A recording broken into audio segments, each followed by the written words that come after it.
that's the reason why I think it was Viscant who said this. Every time he goes to a major, he picks something else to do in that city that has nothing to do with the tournament to justify the trip.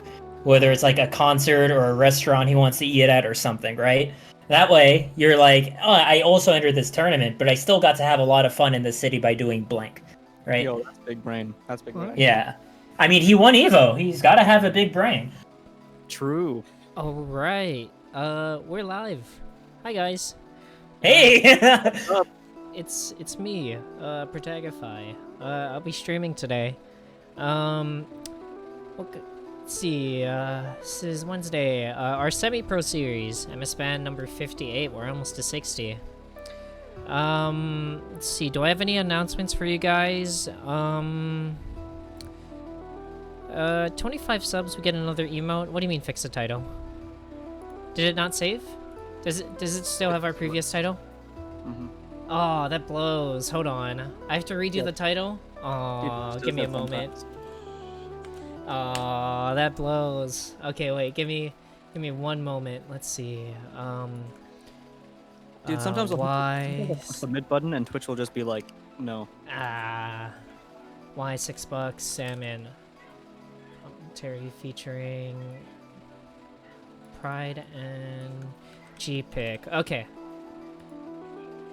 Did it update? I hope it updated. Okay.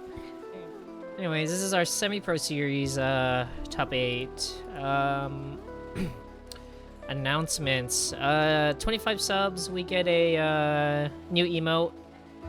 Don't quite know what it'll be yet, but commission an artist for it.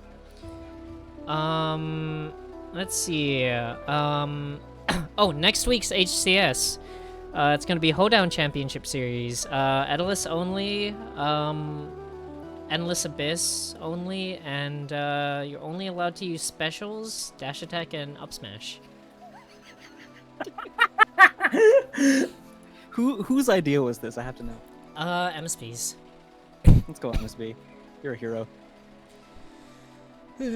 So yeah, that's gonna be happening next Wednesday. But yeah, this Wednesday, right now, this current day, as we speak, is Msban, and we're gonna start off with losers top 8.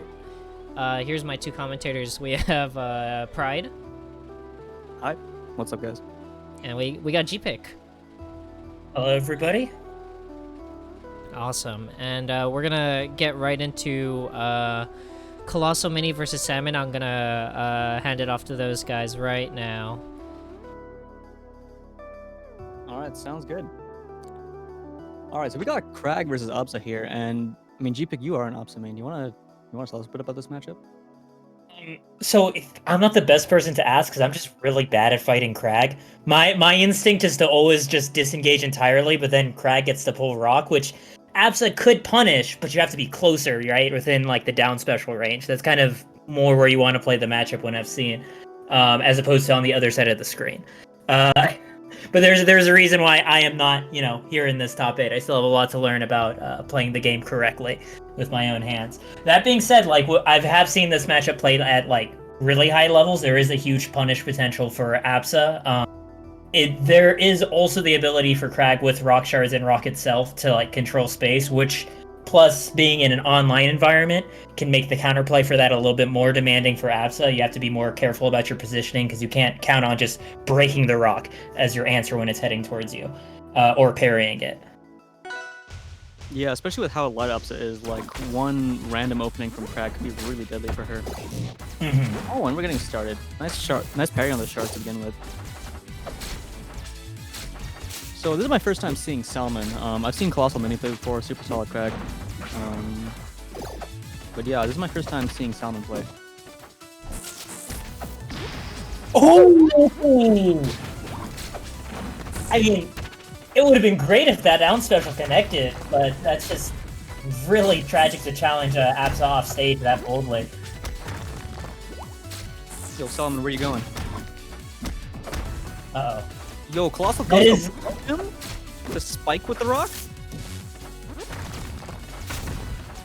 That is one thing in the matchup, is Crag being able to set up a high pillar on some maps can actually be a really annoying edgeguard for Absa to go around, because her recovery is one of the few ones that doesn't just break the pillar.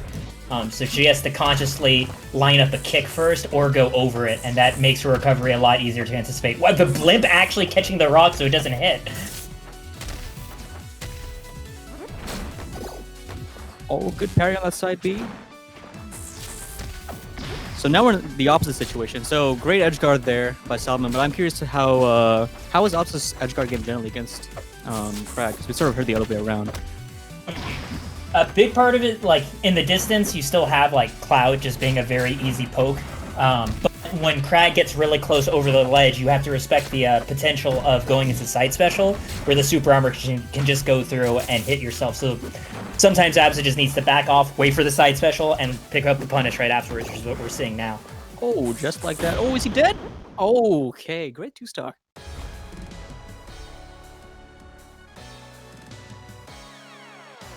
Honestly, Very good first game. Coming for Salmon, right, is the Absa? Yeah, Salmon. That was sort of 3 gimps. Yeah, the first one was like a reverse edge guard, but a lot of it was quick attack into the wall, into down air especially, that was catching Colossalmini off guard.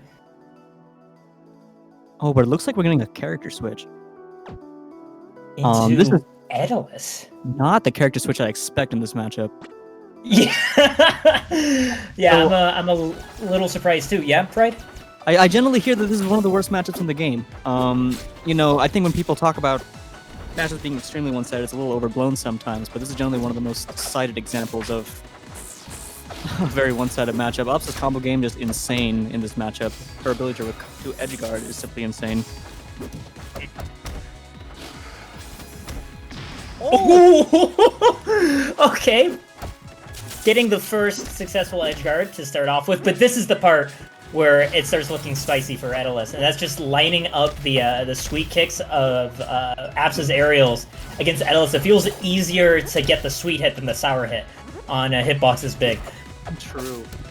Yeah, I believe if you cover with both the sweet spot and the sour spot, the sweet spot takes priority, right? I am actually not sure. So I think it's like 1 pixel big. It would make sense, yeah, but I can't say for certain. All right, chat confirms it. Oh! Oh!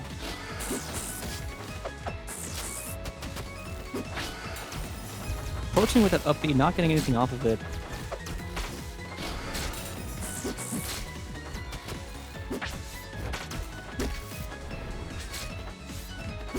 Yo, Colossal doing a great job not dying out these edge guards. Mixing up Salmon here. Oh, but that up air is gonna take it. Salmon. Oh, really? I wasn't prepared for that down special at all. Yeah. Yo, Colossal's chilling. Look, when you have the percent lead. What? Okay, I've actually not seen an Edalus do that before. I didn't realize that was a thing. Going for just a tech chase ride, which is nothing but dashes. Oh my gosh, these down specials are actually working really well for Mini.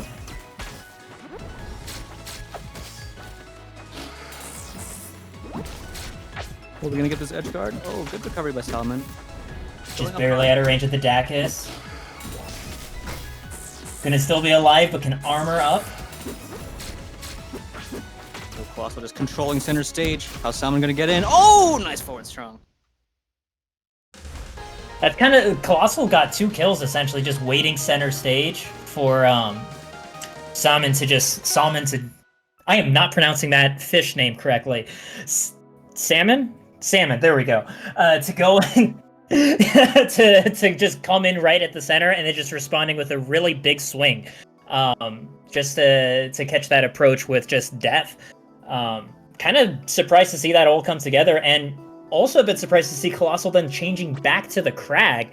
I assume this kind of has to do with like kind of a mentality shift of realizing how he was playing, how they were playing being incorrect, and thinking I can apply this then to my actual main, not get gimped off stage very early, and still walk away with a game win. The first two always connect, but it's the last one that Colossal just manages to escape and escape death when it comes to these lightning kick strings. Oh, Colossal pushing her all the way to the side, though. Salmon making it back. Oh, actually gets the follow-up on that pillar. That follow-up's almost never true, I think. My knowledge, it shouldn't be. I think your the opponent is like always plus when they're hit by the pillar. Chat asks if Colossal is allowed to change characters after winning a game. Proto, what's the ruling on that?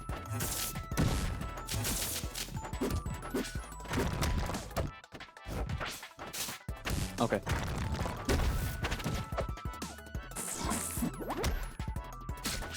Oh, smacking her with the rock. Oh, nice. Getting under the down B.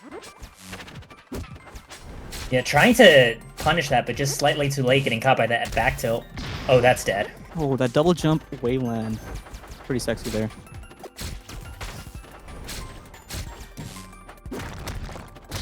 Oh, goes for the kick. Not the aerial she wanted.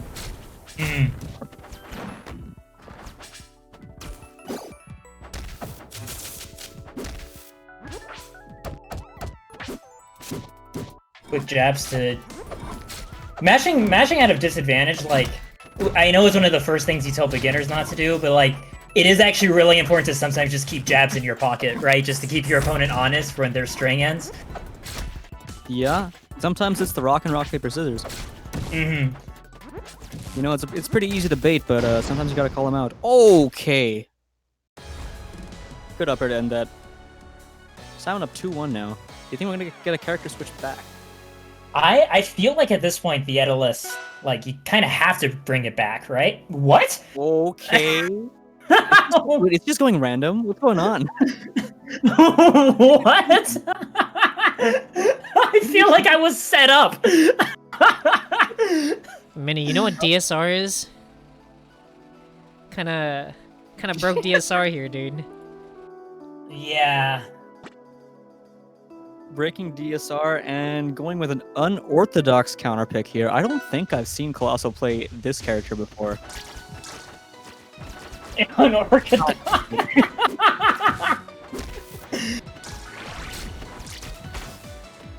Wait, but why? The Edel is fine. Okay, you know what? I won't question it. Colossal knows what he's doing.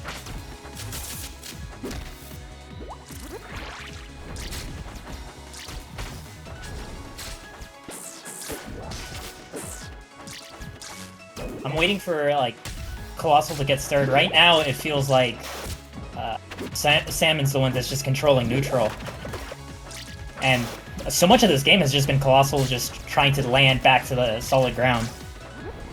Yeah, and even once he's on ground, it feels like he doesn't really know how to create an opening neutral. He's focusing mostly on position, which is great, except that it's giving Apsa a lot of room to do whatever she wants.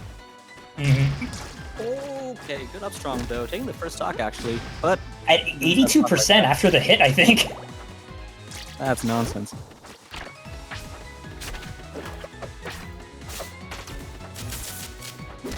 Oh, what's the dash attack? Alp's getting the forward tilt. Getting a good combo off of it. I think that was also solid DI from Colossal to avoid getting hit into the cloud. Salmon was definitely trying to ping pong off it after the back air. Yeah, and Colossal was just about at the percent that like getting a ping pong into a kick would have been deadly for him. Oh, but that's the stock.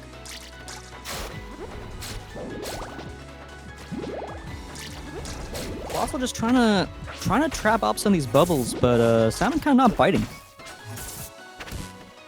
Yeah, the up strong, like, it took a great, like, pretty early percent stock, but getting the damage up until then is still looking a little bit spotty.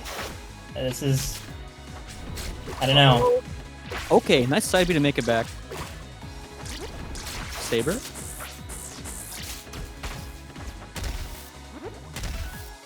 There we go! Double up air all the way to the top of the screen. And that's the Yeah, second.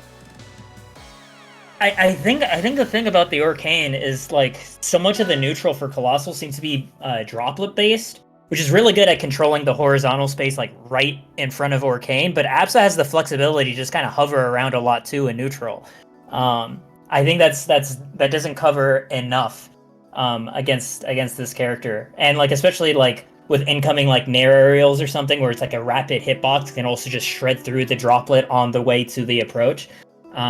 I think it wasn't enough to walk away with neutral wins, and on top of that, the punishes just seemed a lot more skewed towards towards Salmon. I don't know why that name of all things is getting me right now.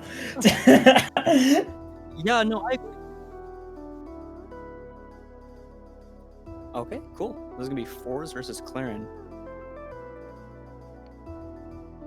I'm actually trying to think if I've seen this matchup play out recently, and I actually can't think of many examples that I've commentated myself of Forsburn versus Clarin.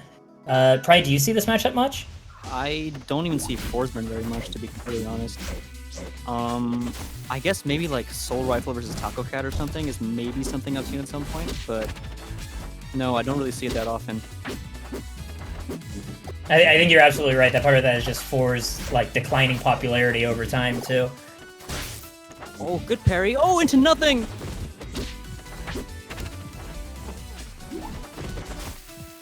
Yeah, so my understanding is that the general dynamic of this matchup is that Clarin is going to do a really good job sort of outspacing Forsburn. She's got really good pokes. But Forsburn able to set up these smoke mix-ups, and if he can use the smoke mix-ups to get Clarin to commit to a whiff that Clarin really doesn't want to commit to, then Forsburn can get a really fat punish. But until Forsburn sets up that smoke, it does feel like, you know, Clarin is sort of gets to push like these bigger hitboxes and control horizontal space. It actually kind of brings to mind because these are the two of the characters that I think of when it's like characters that struggle in like a scramble situation where you're both just like in the other opponent's face and just have to pick an option to like beat most of theirs. Clarin having like a bit too much startup on all other things, and all of Forsburn's fast hitboxes tend to cover really specific spaces around his body. So I feel like once either of these characters get in, they might be able to smother each other pretty bad, but until then, like they're playing a more patient kind of neutral to create that opportunity. Yeah, neither of these characters are going to get super free opportunities here. Not that they're necessarily slow characters, but they're not, you know, among the fastest. It's going to be hard for them to just force it. Oh, good dash attack opening. Getting an edge guard. Okay. Clockwork breaking out. Being really patient in the center of the stage. Vecho also not getting too antsy either.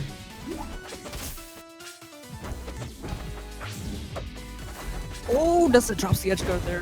Forsburn's recovery definitely one of the most exploitable parts of this kit. Especially once smoke is clear, he really doesn't have a lot of mix-ups. Okay, good confirm. 100 on Clockwork, finds a down air actually, gets to start off the stock with some damage.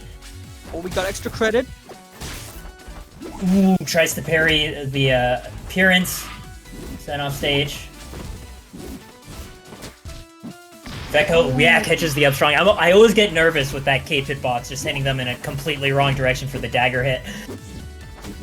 Tries to get the follow-up on the clone. I like the idea. Doesn't quite get it, but he's still in control.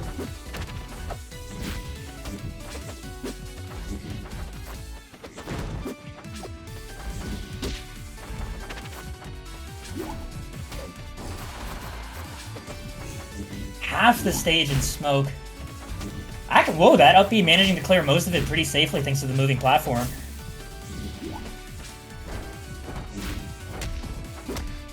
Oh, comes down with the dare. Nice job using the clone to mix Clockwork up there. We have Combust ready to go. It's a recovery option. What? Oh, and it doesn't matter! What? That lasts that long? I know I'm pretty sure that's DI-able for most characters. I know for Absa, I can usually get out of the way of the side special, but wow, being caught with that and killing off the top two, whoa. The throw does, I think the hit stun is pretty long though on the grab, long enough that some stuff can come together. Dude, I don't think I've ever seen that move hit with like a lingering hitbox. Probably just because I get hit by it a lot by the strong hitbox.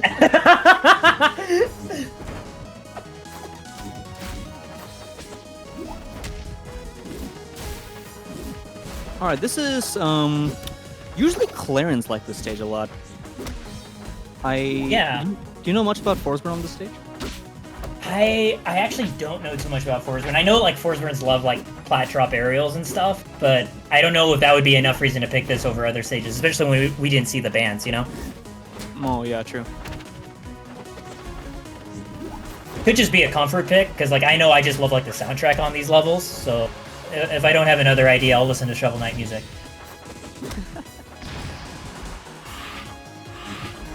Okay, first I'll go into Vecho, okay?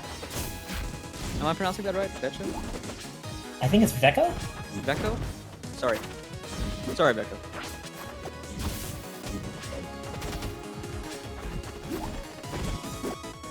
They're playing a patient neutral here. Oh, they got in each other's faces, but that dash attack is gonna whiff.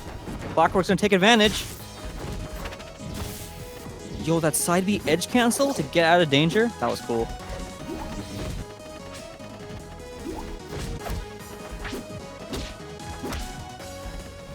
Alright, Clockwork, kind of rushing in, gonna get punished a little bit for it.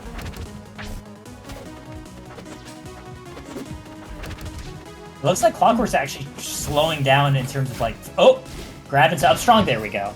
Okay. I was thinking like a lot more like nairs and jabs, just like generally like fast coverage options as opposed to like running in with like a parry. But grab's gonna do the rest of the work after down air. Yeah, mixing these fares as well here to keep spacing Vecho out. Vecho's getting a lot of pokes in, but isn't really able to get like a big punish started. Actually, I think the same can be kind of be said for both sides here. They're both playing a very neutral-driven game. Oh, good DI.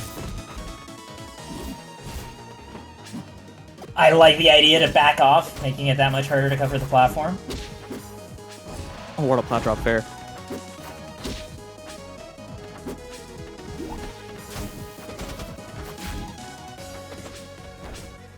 Oh, good air dodge. Making Clockwork overextend a bit, but not able to get a punish directly. Oh, but finds it down strong. Vecho now. Vecho keep it. Oh, still alive. Okay. Oh, barely managing to get to the cloud before Clockwork could get rid of it. Yo, Clockwork jumped out there with that nair, and one fours went above and one fours went below. That was impressive. I don't know if it was intentional, but it was impressive. I'm impressed.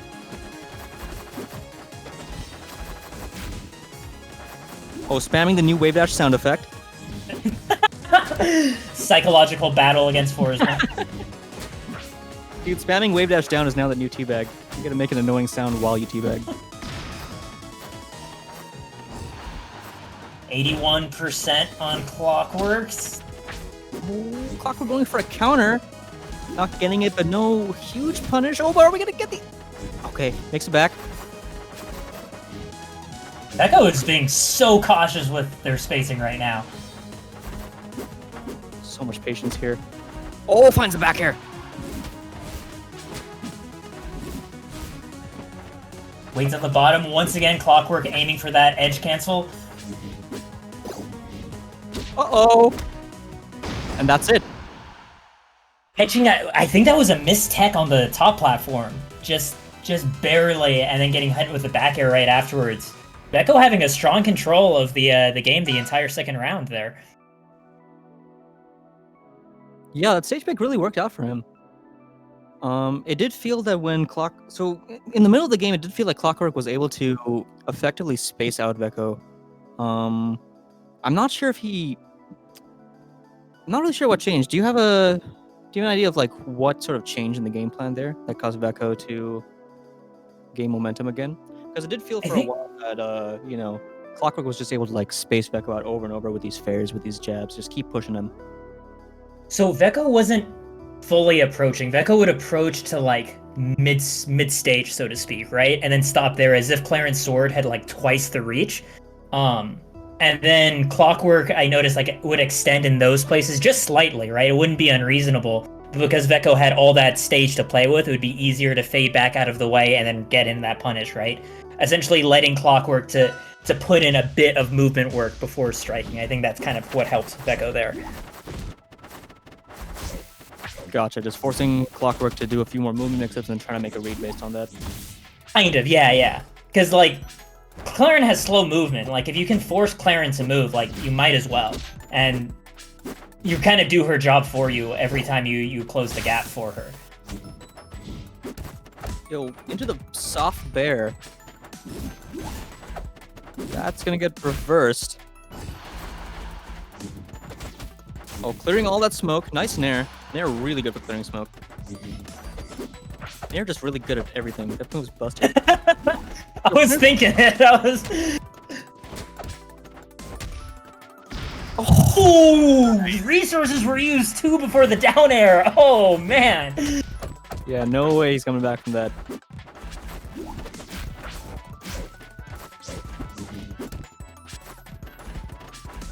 So Vecho in center stage. Oh, gotta get in combo started. Pushing him way off stage. I'm also just thinking about all the smoke that Vecho has incidentally built up through these like advantage states. It's gonna provide some good recovery routes for him too. Yep. Yeah, every time Vecho pushes Clockwork off stage, you know, even if he doesn't get the edge guard, he's still building position. Anytime he makes that space, he's gonna get some advantage. Clockwork has to be worried about more than just the raw kill power here.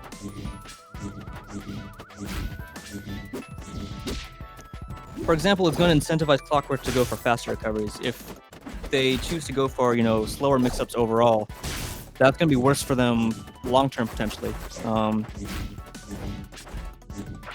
then that or it can make it easier for Forceman to get the read on the edge guard. It's the interesting pressure that just the threat of smoke and also just combustion building as well can have in the matchups. Oh, good parry. Oh, not a tipper? A bee's gonna do it! Getting hit by that shit. I laugh because I have been there. Like, we all hate to die that way. It sucks because every time it feels so preventable. Like, right after you die, you're like, I could have done 10 things to not be in that position. Like...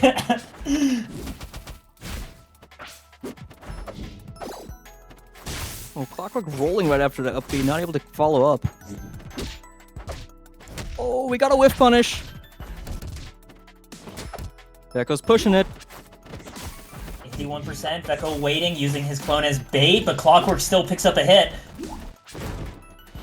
Vecho once again just using it as a projectile.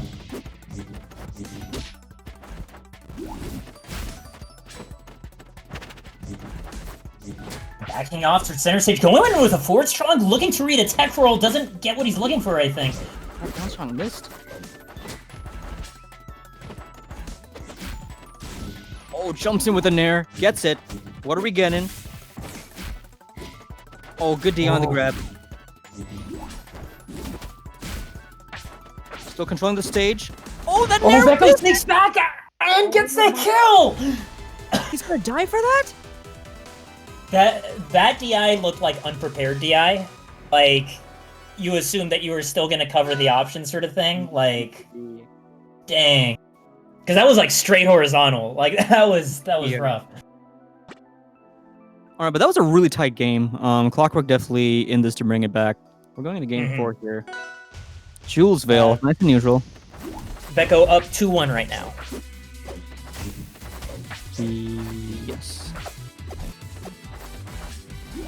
What is the game score shown in the replay? Like, what is that supposed to be? Possible that they, like, disconnect. Yeah. Okay.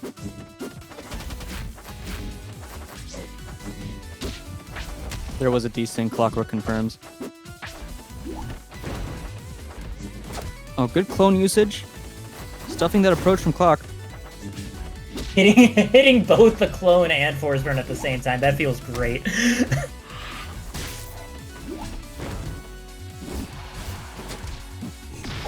Okay, great double up strong.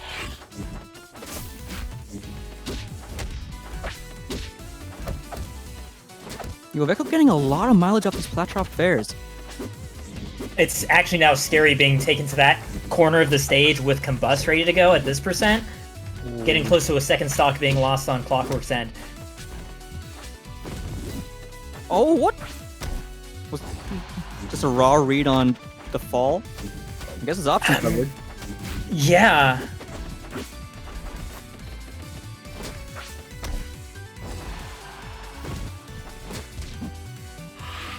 Oh, good DI by Clock.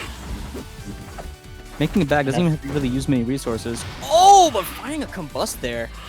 Mm-hmm.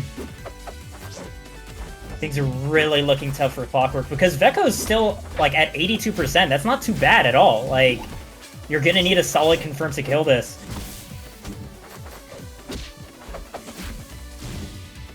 Oh, lands with the Nair to break out of that combo.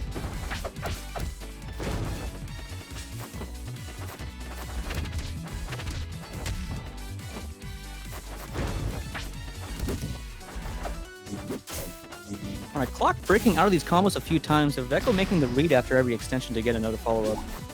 Yeah.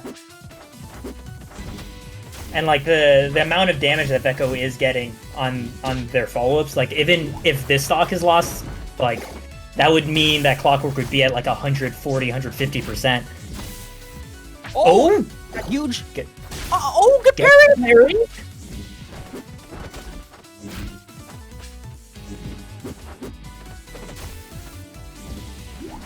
Misses the forward strong, but still picks up something. Oh!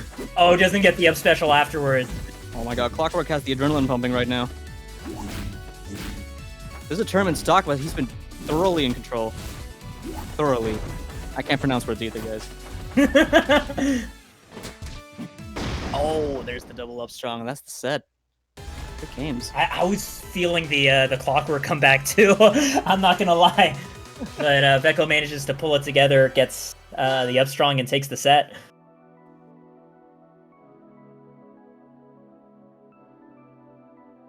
Oh, Outcast is in this. Sweet.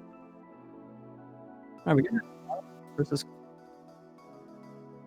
This is Rano versus Crag. So yeah, I actually, dude, I grew up like pronouncing all sorts of words like totally wrong.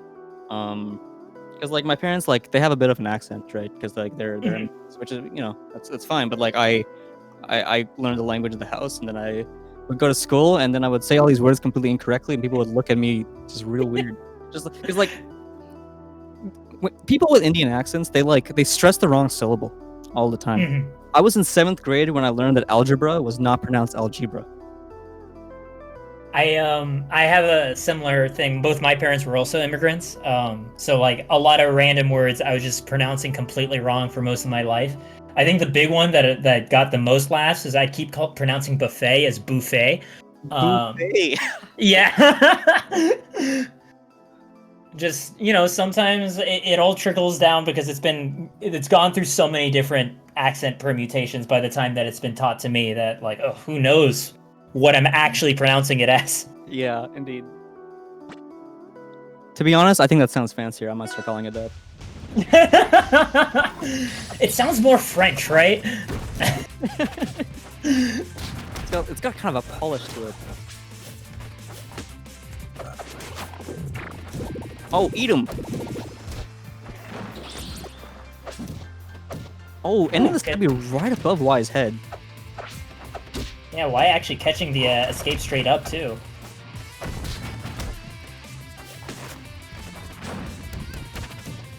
Oh, using the side B from there to edgeguard? I don't think I've really seen that before. Oh my god. That was a crazy string.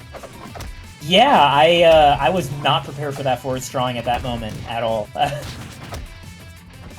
Yeah, great recognition of the rock angle. Oh, we're going way high! Was that gonna be another side special startup right there, or was I imagining it? I think it was, but he's just gone. Didn't land, no resources. Oh, those needles are so much pressure. Now why is such a big combo started? No, great parry on the plat drop bear.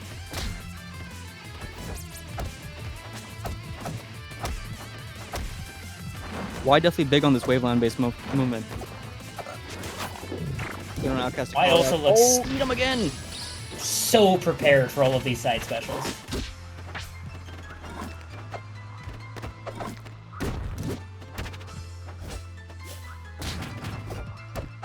Rano, probably one of the best characters in the game at forcing an approach when he has the lead.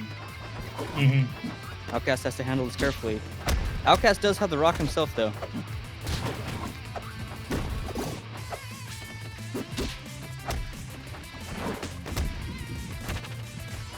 Can Rano just tongue Crag's side B? Chat asks. I would be surprised. I feel like in general command grabs don't work like differently for most moves, even though they look like they should. Like programming wise, you mean? Yeah, because I think the super armor takes priority over like all that other stuff.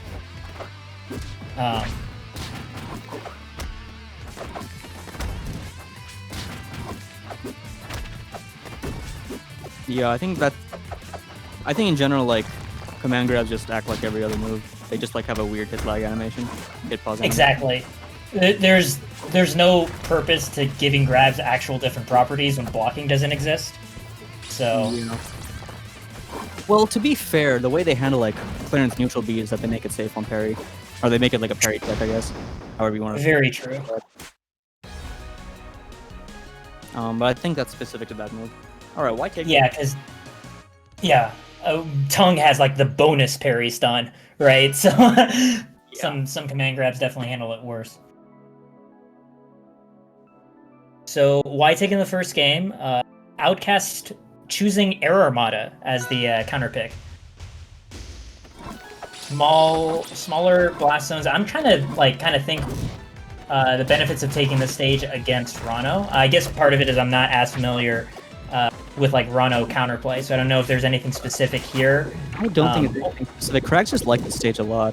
There's a lot of really good usage of that top platform. Like, once Crag gets up there, he can set up position a lot of ways. He has down B mix-ups. He has a safe spot to pull rock from. Oof.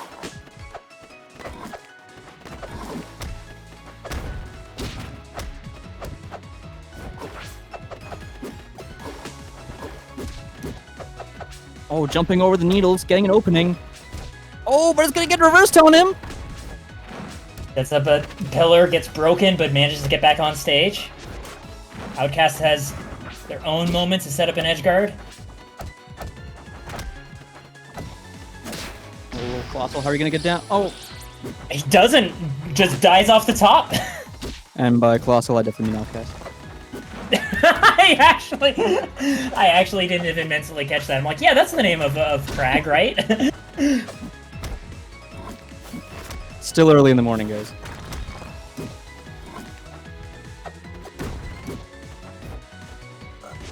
Oh, we're getting that F tilt. I like that. Shards over Y to preemptively catch a jump and the forward tilt to cover the ground. Yeah, that's actually really clever. Because Y was totally prepared to parry just the shards instead. Oh!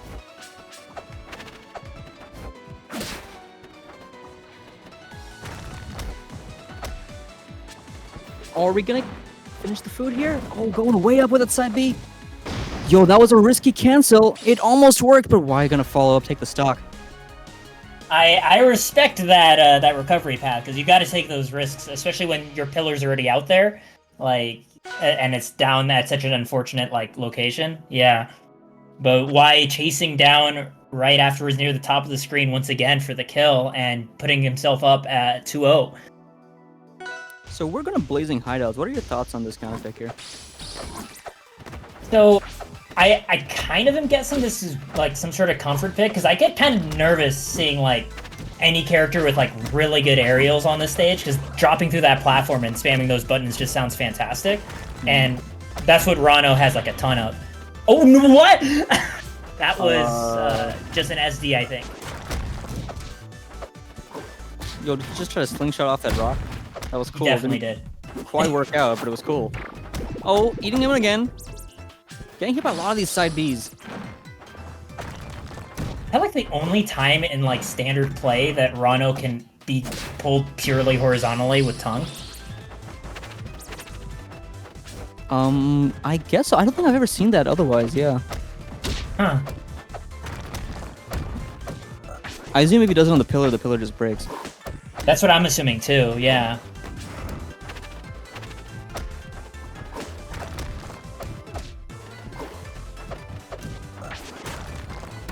Yep. Oh, while trying to come down with these splat drop aerials, he doesn't have a lot of speed behind them. Ronald kind of has sticky feet. Oh, how are we getting back? These needles are... Taking the double jump and getting the spike right afterwards. Wow, that was... Especially because the pillar had sunk to that perfect needle throwing height. That is just so tough to come back from. Great angle, great placement by Y. Mm-hmm. Oh, okay.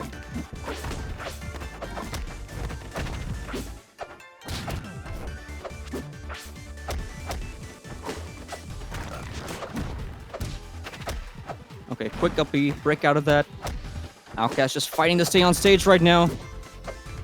Y taking full advantage. Oh, breaks out!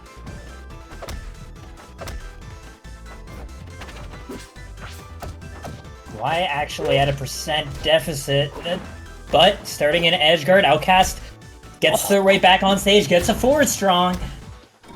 Oh, into the fair! Oh, and that's the game! Wow!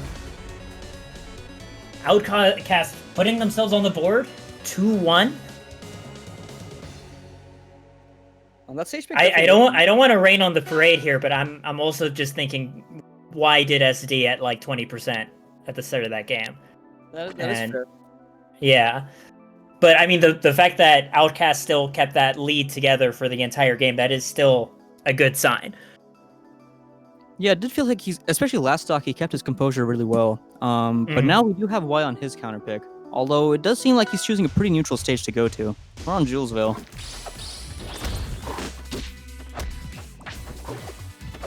I have often heard Crag say that Crag has no bad stages. I can kind of see that. The Crag expression that I always think of is something that Windows told me years ago, which is that he doesn't think Crag is ever winning or losing, like in the context of any game. So Crag not having any bad stages, right? Like that lines up with that idea that Crag is just always Crag. Oh no! Oh my god, why with the parry on the pillar? What? I'm just gobsmacked at that.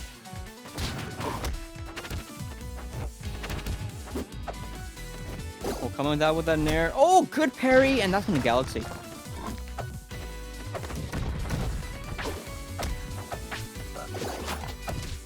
Oh, he had time for that parry? I'm a little surprised there. That's gonna work out for him. Another parry. Another opportunity. Oh, just looking for something with that pillar placement. Down B probably wouldn't work. I just wanted to see a down B.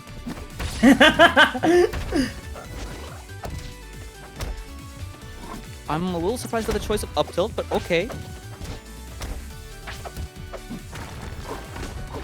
Oh, careful! Pillar. Gets off the pillar before it disappears. Oh! I think getting caught out of side special there also messed with Outcast DI for that forward air, but it was going to be rough either way. Speaking of DI, Y has really good DI on these up air chains. Outcast is looking for a way to end this into like a final up air off the top, but Y's just never giving it to him.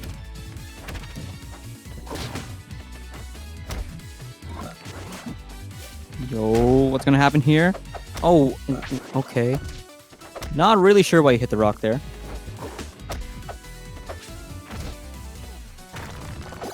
Oh, careful. Goes low. Oh! Oh, it's for the pillar break instead! Outcast still has a percent lead. Forward strong beating out the leg to break the rock! Okay, let's go Outcast, putting it up to 2-2. Yeah, now he has all the momentum going into this game 5. I love the Using your rock as bait, essentially, so that you can punish them for breaking it. That's actually just great. Yeah, that's really funny. Yeah, I really thought Outcast was gonna get hit by shards right there, but man, it worked. Okay, Yeah. but I takes it back to the same stage, already in control. Uh-oh. So we're alive. Okay. Why I finishing? thought there was a pillar down there. I was actually surprised. Yeah, me too. Maybe he burned it at some point. I didn't see him Yeah. burn it.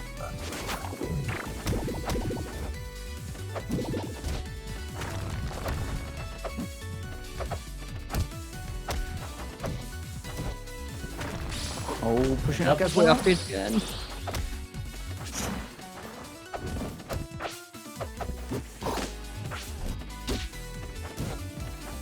That was a big commitment by Outcast. He's gonna suffer. Gets caught for the tech in place.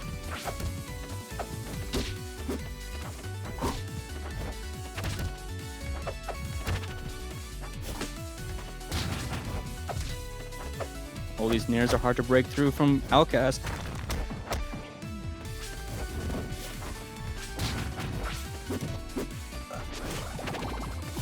Tippy tip with that dash attack reaching. Mm. Oh, that reached! I don't think Outcast thought it was gonna reach. I definitely didn't think I was gonna reach. Oh, careful, dude. Going way up there. Don't want to die off the top. Why just chillin'? Why doesn't care? I mean, why has a 2-stock lead at this point? Why, like, absolutely doesn't have to commit anything? I wouldn't be surprised if Y starts trying to go for some taunt cancels. Try to get that, the hologram trail. Okay, we got a stock. That's where it starts. Yep. Oh, okay, got a parry. It's a ton of pressure coming from Y there, but... Oh, and that guy's gonna galaxy off the side. Good games. Good set indeed. Down to a game 5. A pretty commanding last statement from Y to close it out, but Outcast really did some great work in the 3rd and 4th games of the set.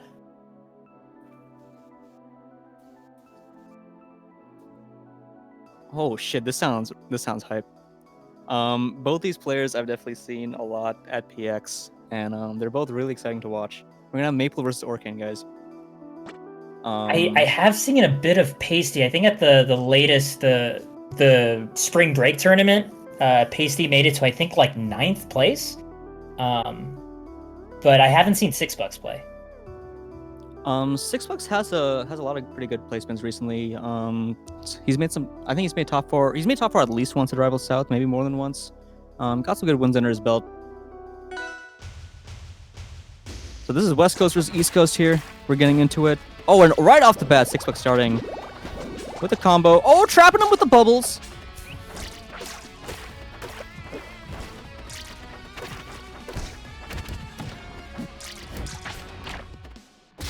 Oh, I like the landing dare by Pasty. Unfortunately, he's not going to get much off of it.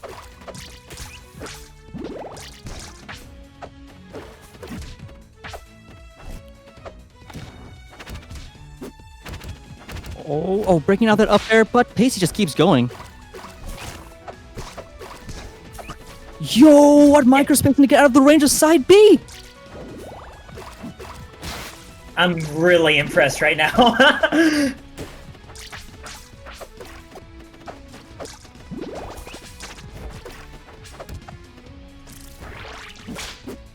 Oh, the double. Oh, no! Okay, but finds another up strong there.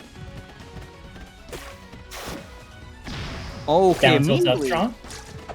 Yeah, just answering back with something simple.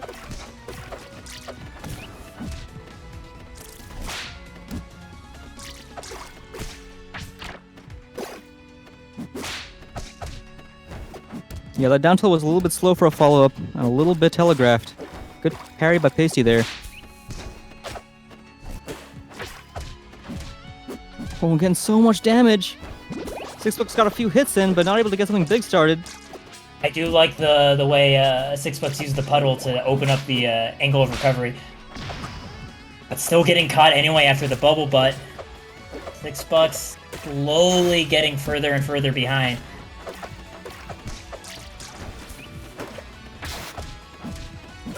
Oh, overextends a little bit right into down tilt range. Pasty got a mark on. Yo, where are you going? Oh, you had the puddle. You're safe.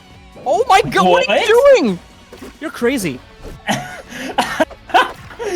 I would not have looked at that as like, this is my moment to start a combo off stage. What? You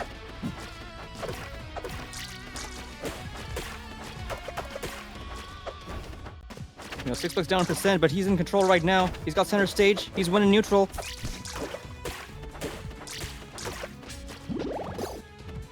Oh, that parry's gonna be big. Oh, getting the roll away just in time. These up strongs after the wrap just barely not coming together for Pasty. Oh, the Belly flop? Oh, he gets the kill with the belly flop! No way! Holy crap, dude! I thought Pasty was gonna be able to tech. I really did. Oh, I was really surprised. I was worried for Pasty, like, after the tech, like, is there something that Sixbux has to, like, keep the edge guard going too? And then it didn't actually even come to that. Wow. All right. Okay. We're going on to game 2. Pasty choosing Treetop here. I assume the main reason for the stage pick is that it's much easier to cover all of Orcane's recovery options when Puddle's on the opposite side of the stage, because the stage is simply not big. Absolutely. The blast zones are really big, and Tether will kind of get you back to stage from everywhere, even if it's sort of an unsafe option. So as a Hail Mary, those blast zones do help the Tether a bit. And I do remember there were like a couple times where the puddle was too far away on ethereal gates for Pasty to follow up. So addressing that concern as the difference maker for a game that close would be big. But Sixbux still finding the first kill this time off the top platform. Oh, so much bubble power! Already at 87%. Like, with how light Maple is against Orcane, this is death percent. Yeah. Oh, killing off the corner there.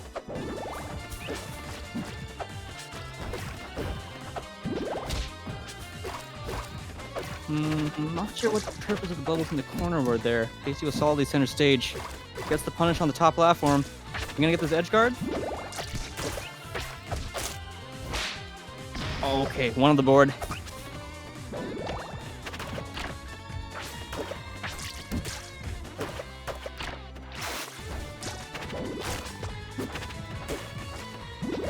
Yo, Sixbux doing a really good job with these bubbles, making it hard for Maple to get back. Just Otherwise, him also over. Looking for a bubble butt and gets. Oh my gosh, that up air almost killing. Okay, Pasty's chance to get something in, and unfortunately gets caught out by the down tilt, and Sixbux closes up that game pretty comfortably at 2 stocks and just like about 50%. Okay. Make a commentator say a fun Rivals fact. Crag tip, please.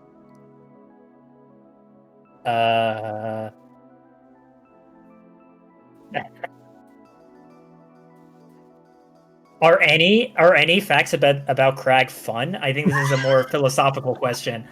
Yo, how many different ways are there to throw rock? There's like a whole bunch of different angles. Hi. I have a fun fact for you guys. Crag Rock used to have 10 health. Or not 10 health. Wait. It used to have like well, it used to have health. I think it was like somewhere over 5. It would kind of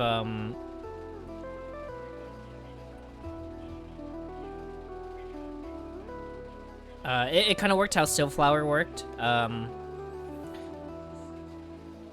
So instead of it breaking in one hit, it would break after what was the health? It was either like 5 or 7 or something. It actually was really counterintuitive in the Absa matchup. because you would place a cloud right next to the rock, and that would kind of chip it a little. And then now you have a cloud next to the rock that you can detonate at any time for shards in that direction. Oh my gosh, yeah. Yeah. Yo, Outcast rating. Thanks for the rate of 12.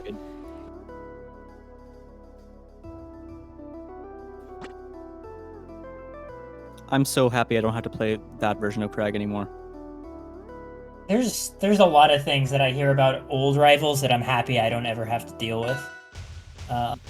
So my first experience with Rival was like when Early Access came out. I played for like 2 months casually. I was mostly a melee player back then, but like the game was fun, but dude, it was so fucking busted. When I came back to the game last year, I was just blown away by how much better it was. Like I was expecting it to feel like really similar, but no, it's gotten so much more balanced, so much more just reasonable and nuanced. Mm-hmm. It lines up with a lot of like Dan's design philosophy, where his first priority is just making things as fun as possible, and then he worries about reasonableness like after he's done that. So I think Rivals, as like the way the gameplay is developed, is just like that, where it started almost feeling kind of like a brawl mod level of balance, but eventually brought into something that's like really playable and super fun. Actually, I guess PM is also super playable and fun. I guess I just haven't really spent much time with it. This is the punish in the turtle. That down strong, not quite as long as I was hoping for. How do you feel about the choice to go to arrow mode? So let's see. This was Pasty's counter pick, right? And so the thing that kind of scares me here is it feels like it's the maple that's been exploding at pretty low stocks, and I don't know if the smaller blast zone is going to help much with it. I feel like that's just going to mean even sooner deaths. It's a larger stage too, but that just is going to help Sixbux' recovery potentially. I don't know. Yeah, both those are good points. The only thing I really see about this stage is just how ground-oriented it is. But I'm not really sure if, 2D space was the reason Sixbux has been doing so well so far. Oh, going down there. Oh! What the belly flop? That was actually such a cool lead into it. Wow. Okay, Sixbux winning with a 3-0. That was a really cool way to end that set. That was actually sick. I'm kind of a Sixbux fan now.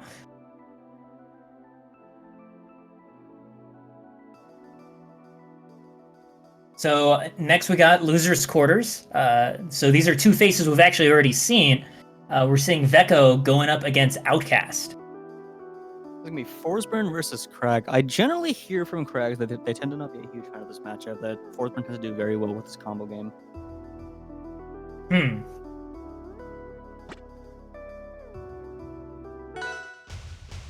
Although I'm not sure I have a strong sense of how the neutral works here.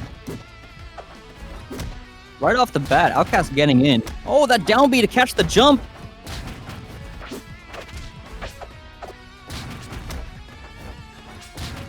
So have you seen this matchup much? Another Forsburn. Not lately. I think that the last time... Because a lot of times when I see like ZB going against Cake Assault, I often see ZB bring out his Edilus, because that does better against Forsburn. And then I'm trying to think any other times I see it, and I think it's like MSB fighting Cake, and that tends to just... I think that's more like a player thing, where Cake can just beat MSB really hard. Yeah, as far as I'm aware, MSB is not advantage against Cake, but it's advantage against every other force. So that probably says more about their skill levels than much else, but unfortunately I haven't seen the dynamic of the matchup play out too much. Outcast's just trying to box for them here. He's up a lot. Oh! Okay, not the DI. Good bear. Nice back air.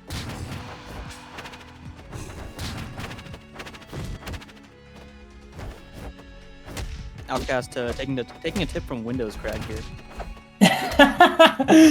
Well, so the last time I saw Windows Crag was just Windows like double jumping and pillaring constantly. So The version of Windows Crag I've seen is just Nair. Oh, fair. That's it. That was all I had to say. It's just Nair. Like Windows' current Crag playstyle is very much based around choose a timing and a spacing at which Nair might either work or be safe, and then hit A. And do it again and again and again. And it seems to work pretty well, actually. That sounds deeply frustrating to play against. Crag has a sneaky good Nair. You know what I feel about Crag Nair? Crag is almost like a litmus test for like players in terms of like what they complain about Crag will tell you what level of skill they are, because I definitely didn't notice his Nair when I was starting out. But like now I really hate that move. Yeah, same.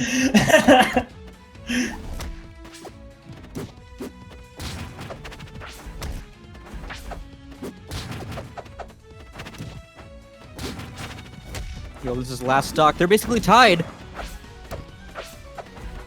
Single jab. I don't know what Outcast was looking for there. Oh. Strong's not gonna do it. Has a rock to cover some space. The clone.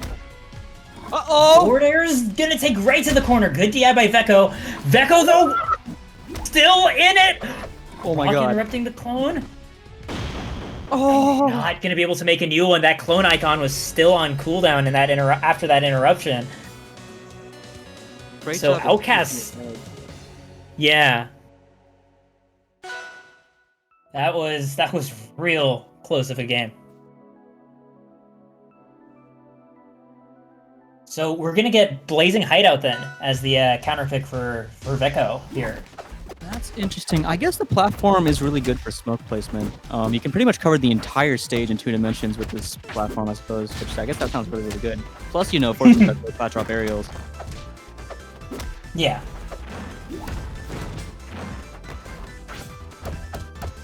Do you know what the blast zones on the stage are like? Side blast zones are the largest in the game, and the top blast zone I think is just kind of normal.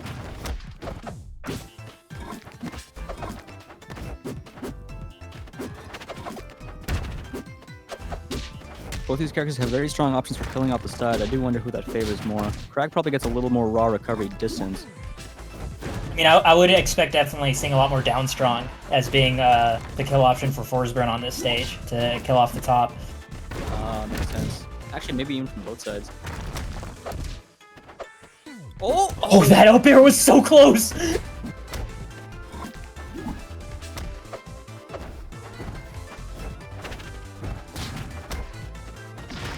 Yo, those...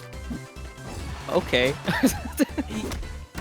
I exhaled when like the second spike was too far. I'm like, oh, Vecho is safe, and then the forward air came right afterwards. Yeah, he went for the combo, missed the first hit, got the second hit anyway. Yo, Torque with the raid as well. What's up, homie? Thank you for the raid, man.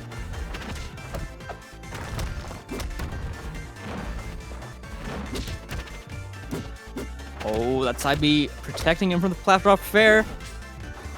He got fours way up in the air. Vecho taken to the other side. Imagine just sneak on that platform. Good patience too, just waiting for the rock to end.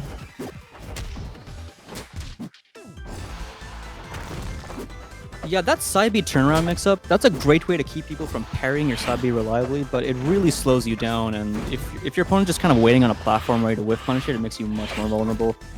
And we see Vecho getting the punish there, taking the stock off of it. I love the prioritization of getting this combust. I think is honestly just going to be so useful to have for the recovery, because Outcast has just been able to cause so much trouble for Vecho in that situation. Oh, good DI.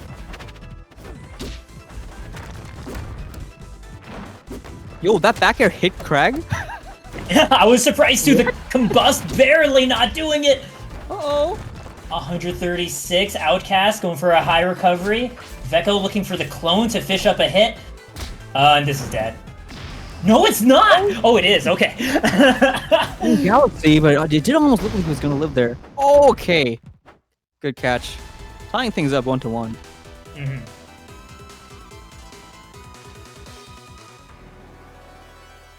Looking like gonna be a game 5 set at this rate. getting. This is We're for. not just getting. Yep. Sorry, go on. I was just gonna say, I'm surprised we're actually getting the Rivals of Aether ring, but this is going to be Outcast counterpick. Yeah. The third Rockwall. Oh, they finally fixed that. I heard that they finally fixed the random stage selection for Rockwall. Wait, what was the issue with Rockwall random stage select? You used to get Rockwall twice as often and never get Fire Capital. Apparently. That's what the patch notes said. I didn't even realize about the Fire Capital part, but now that it mentions it, I don't think I've ever seen. I don't have any memory of playing on Fire Capital for like the past month. Wait. It just sounds wrong when I said it out loud, but I think that's what the patch notes said. Folks in chat can correct me if I'm wrong, but I think that's what the patch notes said. Oh god, just nothing but rocks in Vecho's face.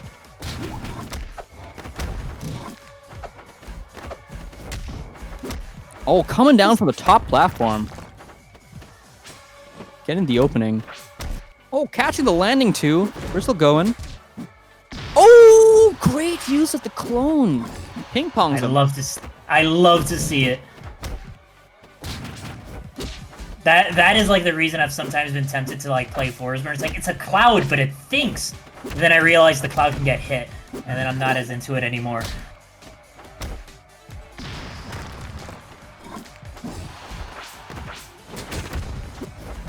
Great string from Outcast there. Going up a full stock. Oh, we got an opening though. Oh, big damage. Big damage. Oh. I like sneaking in the pillar break too, and it's gonna get punish of your choice. Gonna go for an up strong. Oh, gets above the down B, but gets hit by the up air. Takes off the rock that hit him? I've never seen that before. Is that actually what happened? What? Yeah.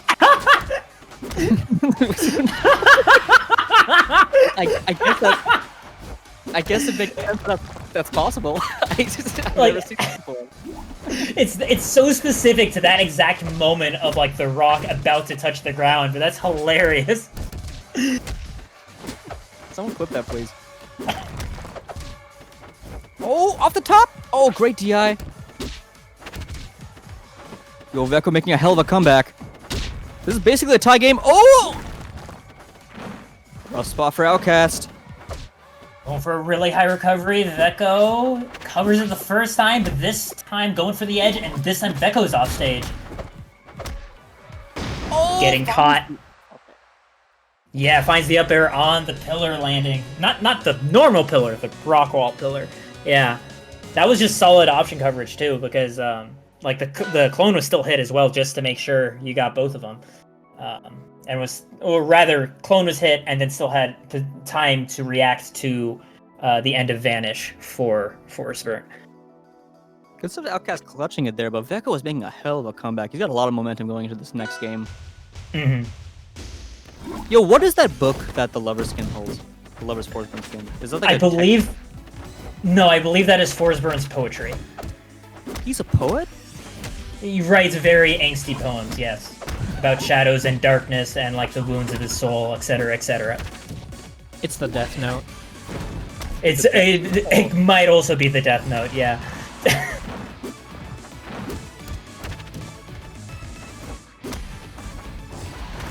Yo, we're finishing up strong by coming down with the bear. Saibi clearing some of the smoke, but I kind of love the idea of leaving a smoke trail as you're going in deep for an edge guard. Because, like, that's smoke that's going to be so hard to get rid of for the rest of your stock. yeah, and it's also smoke that's going to be hard for you to set up at pretty much any other time of the game. You got to take the opportunity while you have it. Mm-hmm. How are we getting back, fours? Oh, do we have the distance? Oh, cover both. So 2 fours with 1 strong. I wish he'd actually killed with the stone, you know, but... Oh, I totally know, yeah. Believe me, as a commentator, I know.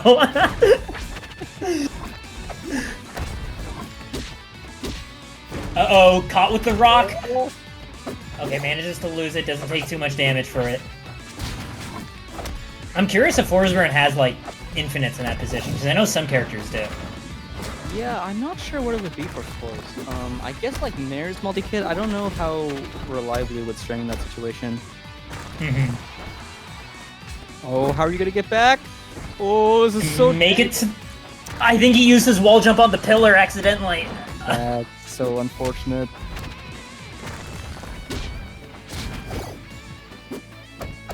Great parry, not such a great punish.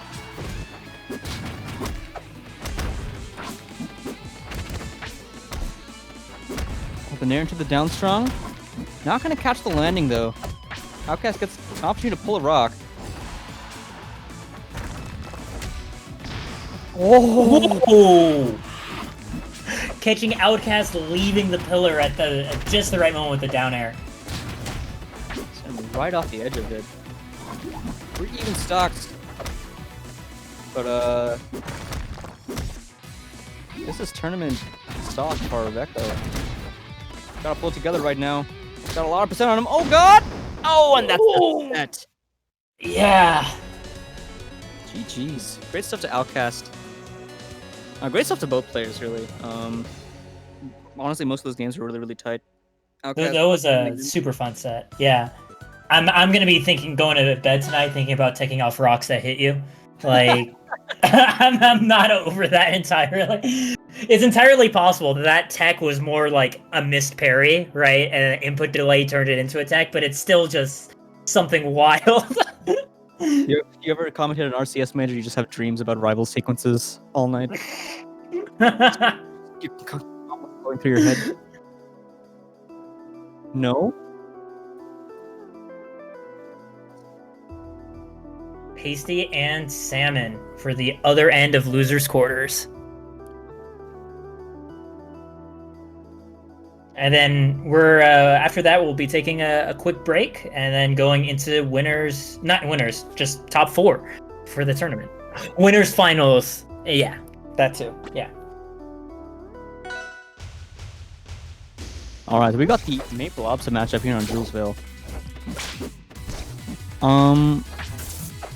I don't know how much Opsa experience Pasty really gets. I don't think California has a lot of Opsas. If Chad wants to correct me there, feel free to. But I'm not aware of any like super strong Opsas in Cali.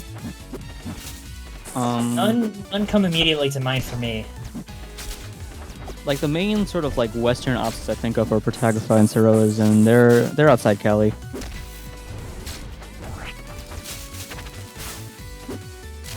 Up strong, yeah, catches every angle. So what are your thoughts on this matchup?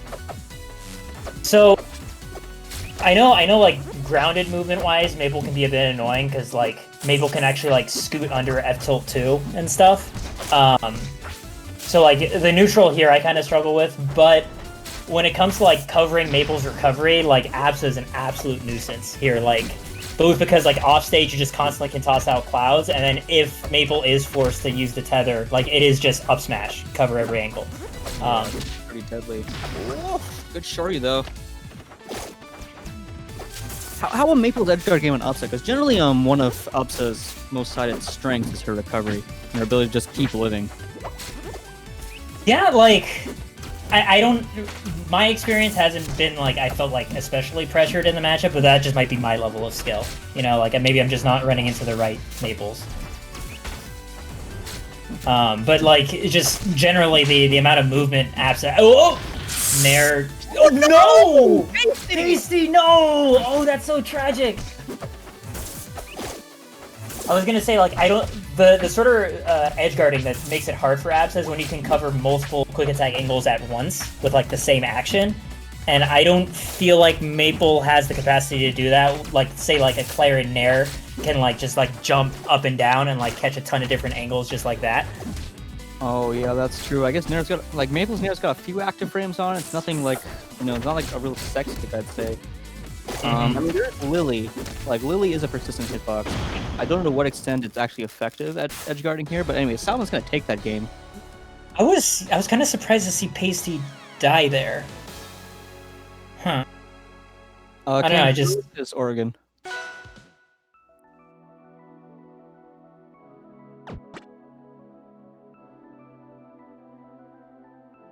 Alright, Pasty. We want a Merchant Port as our next stage.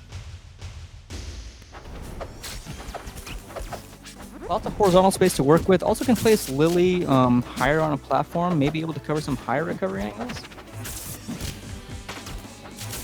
Oh, catching Pasty's attempt at a flat drop nair.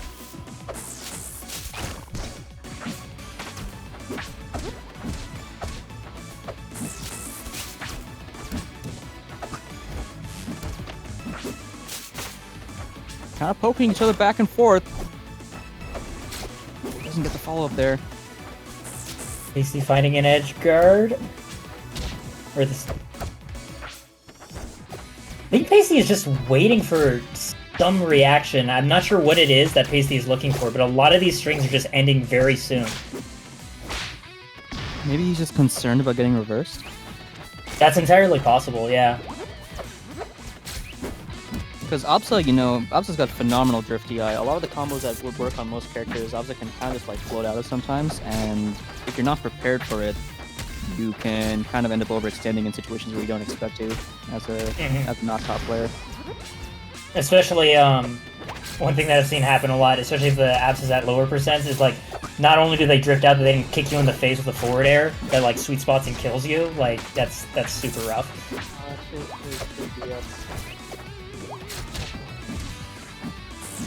Oh, good string there. Oh, that nair's missing! Pasty, you're off. Oh, no! Oh! Oh, God. Oh, that's the second, like, really tragic SD we've seen from Pasty.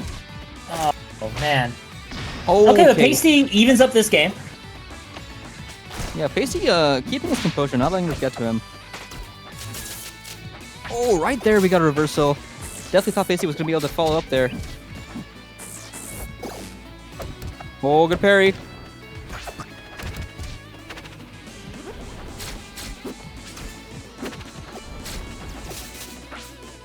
Just gotta be careful, she's light and floaty. Good up B at the right position could do it. Oh, like right there maybe? Okay, not quite. Oh! Kicking the deck in, but still alive. Pasty going for a high recovery, but the Cloud Bomb still covers it. Still alive after that.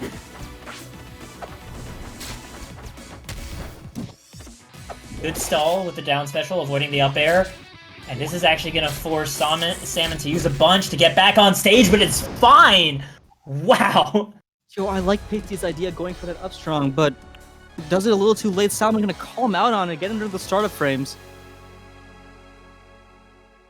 That's, yeah. A lot of options were taken away from for Salmon by Pasty, but there's still so much abs that can do, even with like air dodge and like double jump being used. It's tough to get this goat completely cornered. That dash attack going under the short hop nair, really? That dash attack's a menace. Okay. This is a super early stock for Pasty. This is a really good way to start off the game 3, especially in loser's side.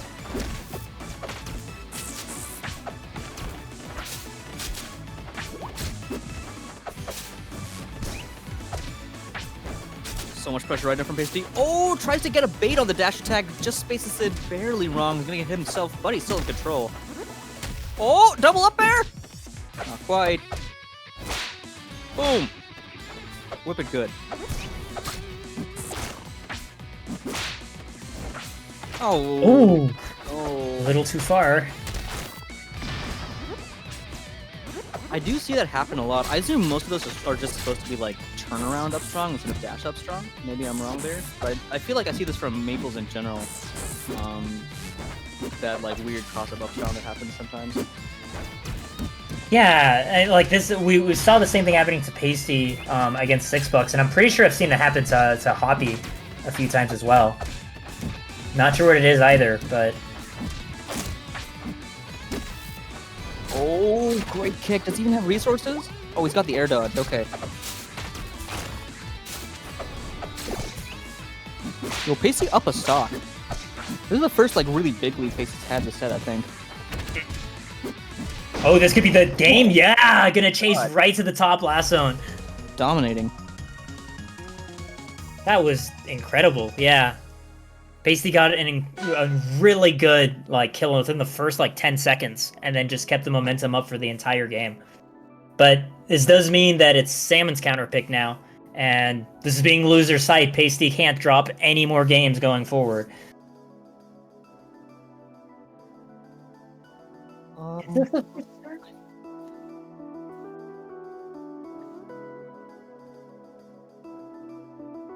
I can't remember a time.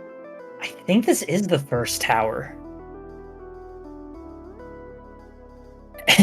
Yeah, actually, every game this set's been on a starter stage. That's kind of interesting. Huh, that is interesting. Yeah. I definitely didn't hear this song before. I'm pretty sure I would remember this. I guess these two players just want to play a very honest game of Rivals of Ether. Does such a thing exist? The world may never know. Oh, great! It's what I love about it.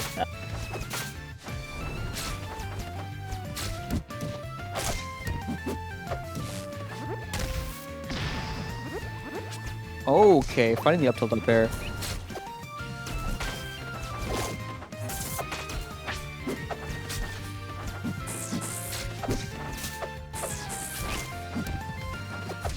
Damage is playing really evasively. Good job. Relying a lot. Yeah, a lot on. Sorry. Go for it. Yeah, I've just been noticing Pasty's been relying a ton on quick attack movements, just trying to occupy that kind of like space in the middle of all three platforms, but like almost never being on the same grounded level as Pasty. Yeah, I guess Pasty's trying to play a very horizontal-driven game. I mean, that's sort of how Maple's hitboxes are sort of aligned. Doesn't necessarily have the greatest options for covering angles. Has really good movement for getting to those angles. But if Obsa can, bait Maple to, commit to moving vertically in a way he doesn't want to, then Obsa can maybe get a better angle hitbox from it.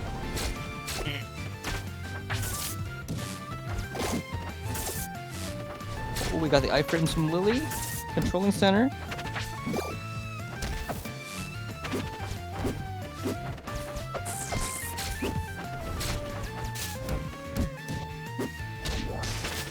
Oh, going out there with the fair. We're gonna get an edge guard here. Playing it safe, keeping it patient.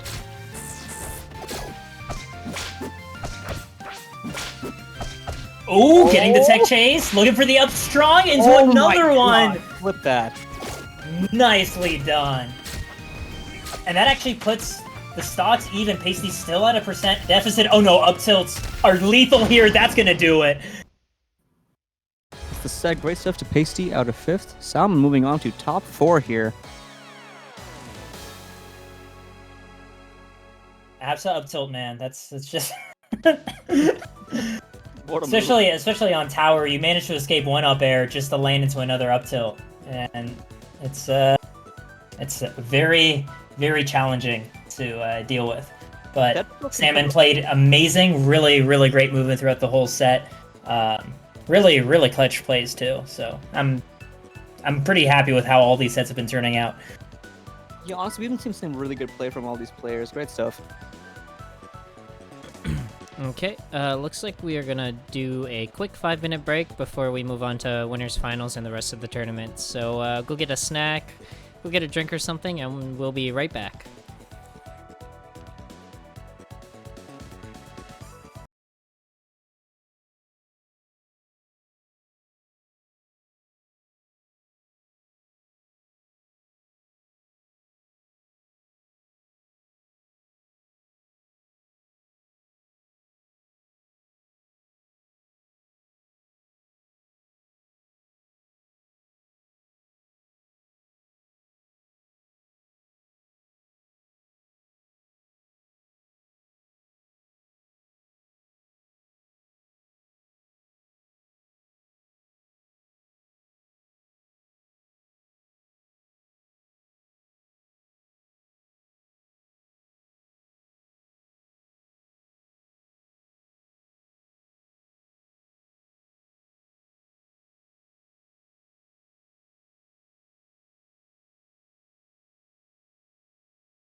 Okay, we're back. What's up, guys? That was a quick 5-minute break. Yeah. I thought it was a pretty normal length 5-minute break. Yeah, maybe a little over, but I've had worse. This is usually the part where I give you guys more announcements, but not really much to say. Got Hoedown next week. Raz is tomorrow. Off the top of my head, the people commentating tomorrow are... Oh god, who is commentating tomorrow? Let me double check. Let's see. We have Cyber Hex Maniac and Serpotato. There we go. Yeah. So yeah, get ready for a stream tomorrow as well. We're gonna go into winners finals, where we have Y versus Sixbux. So I'm gonna disappear back into production, and I'll hand it back off to these guys. All right. Yo, Thanks, yo. Proto. I'm actually just really excited for this set because both Y and Sixbux were doing amazing work in their winners games. Sixbux getting some really clutch belly flops, and I mean Y is a player that I will always respect ever since like the first time I saw Y was just getting 9th at Genesis. Like that is a really hard first impression to beat. Like Definitely. And I do think Y's playstyle is going to be very effective in this matchup. Y likes to put out a lot of these needles, a lot of these sort of more defensive aerial hitboxes that Orkin kind of has a hard time getting through. He's got a space pretty precisely to get some whiff punishes. We'll see what happens here. I don't know what the history between these guys are. This is West Coast versus East Coast again, so it's not like they play at PX really. I'm not sure what their head-to-head's like. yeah, me neither. I don't know. Is there a weekly rivals event that like, aside from I guess Msban, that like draws in both coasts regularly? I don't know about regularly. I think people post like lots of like one-off North American events. I don't actually know if there's a more regular one. If folks in chat know, let me know. Sixbux actually having opportunity for their own edge guard right now. Ooh, expecting a low angle recovery, but Y sneaking up to the top. I saw the Y's tag and I thought Wiley, like Dr. Wiley or Wiley Coyote, and now my whole head is messed up.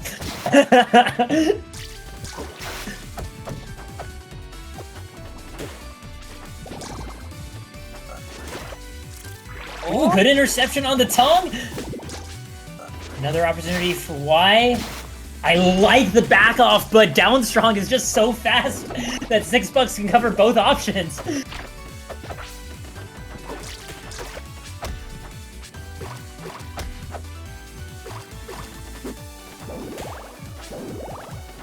Oh, lots of bubbles here.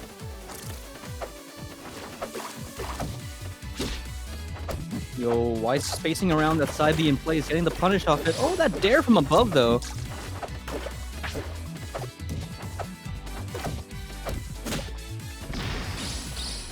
Nice, confirmed. White hitting at 57. Pretty solid life lead for this extra stock. I think White was like spacing specifically, like both to be near the puddle and to be out of range of like a side special. So just coming up with nothing helped Sixbux there.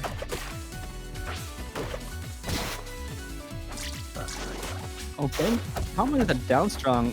Why DIing across the entire stage there? Oh, what? Oh, tragic! What the horse shit was that? I don't know what it's with Upstrongs today, man, but like I've just been seeing a lot of them not come together. That was bullshit. That was actually BS. Like, I usually see Orcane's Upstrong BS in the other direction, Like, hitting shit that probably has no business hitting. It's like if it's in motion, then it feels like the hitbox is like way bigger than it should be, and then if it's still, it like somehow misses. I don't know. That's been my experience with the move. So that move I think has like 8 active frames. So it's like that thing, like that gigantic pillar of a hitbox slides for 8 frames. It just covers that entire rectangle. That That makes sense. It smears itself across the stage. Yeah. So Wise got it the first game. Actually, just kind of pretty tough for, especially since that up strong. I don't know. I'm still thinking about it too, man.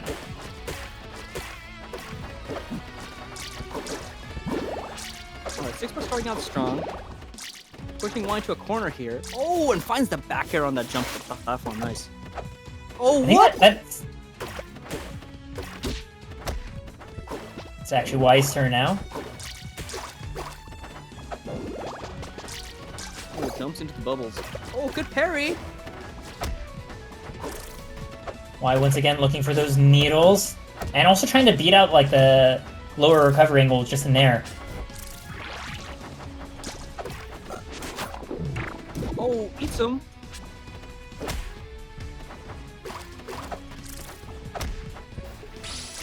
Sixbux caught in the awkward position of recovering on Puddle's side.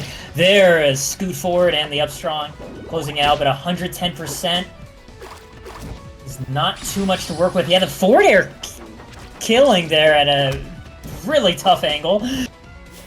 Oh, is this gonna be a gimp? No, I still got the puddle. Oh, why in position to punish it?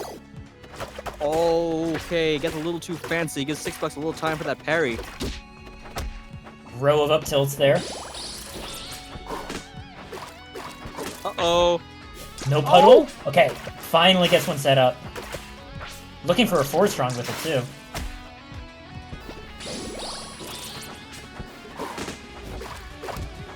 Oh, this recovery is so hard.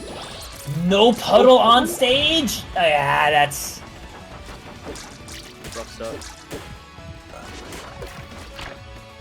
I mean, it's hard to find time to like put down a puddle too, because like Sixbux looks like is prioritizing getting that damage in and like shoving Y off stage with it, with that time, as opposed to setting a puddle in an ideal position, which makes sense. Like when you do get your openings against Rano, you do really want to make them count. Oh, I like those nair bounces to mix them up. But Y solidly back in control, just jumping around, throwing these needles. Once again, ready to punish that. Bubble breaks. Not gonna lead into a kill. I like the mix-up Sixbux did to make it back on stage, but then right afterwards, Y is able to sneak out another hit and get the win afterwards. So that puts Y up 2-0 in this winner's finals. Oh, we have an interesting stage pick here from Sixbux. We're going to Air Armada. How do you feel about this stage for this matchup? I don't know. So I feel like bubbles are pretty strong at this stage. I mean, like the stage is very FD-like in the center, right? And so Orkin's gonna get a lot of his usual punish game benefits from that. He's gonna be able to juggle pretty well here. And I'm not sure how effectively Rano uses the top platforms. They're kind of high up, so I assume that if you throw needles from up there, you actually just don't cover a whole swath of angles. Because like so last game, you know, Y was taking to the platforms a lot, getting a lot of these needles aimed at center stage, and maybe going here to make those angles more awkward is what Sixbux is thinking here. I'm not sure. What do you think? One of my gut feelings, this is kind of one of the drawbacks of online, is like I can't know what was banned. But my thought process is it might just be a blast zone thing, because Ethereal Gates just also has just massive blast zones, and Orcane does have explosive kill power, and being able to kill off something like that at 80% is actually a huge deal. Makes parrying any of like Rano's aerials into like a KO thing at like mid% almost. Oh, so much pressure. Oh, the Shoryu back to stage.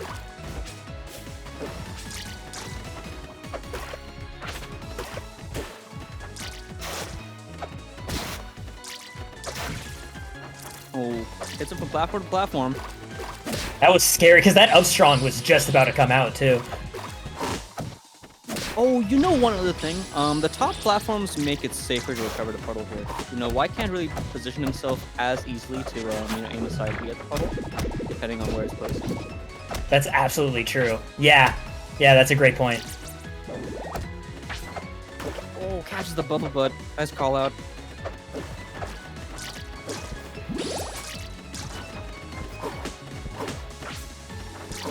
Oh, these needles so hard to break through.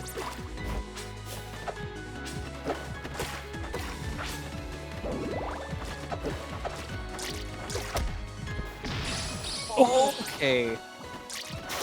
Yeah, Sixbux was almost intercepted on the platform, but Y was just a moment faster. Oh, that's barely not gonna come together!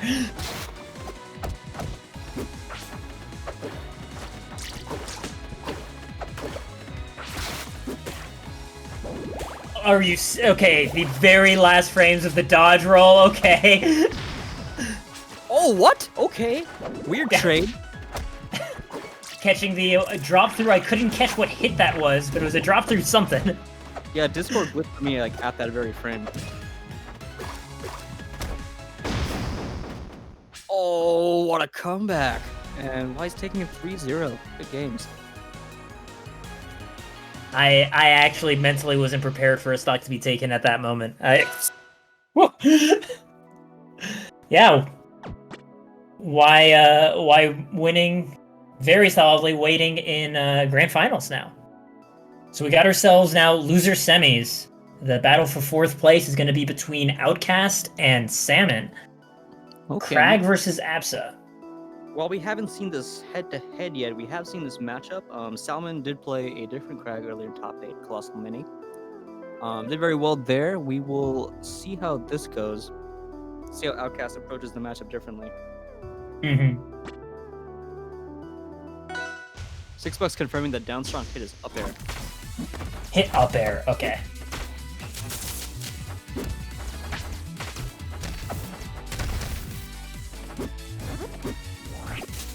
Alright, big damage to start things off.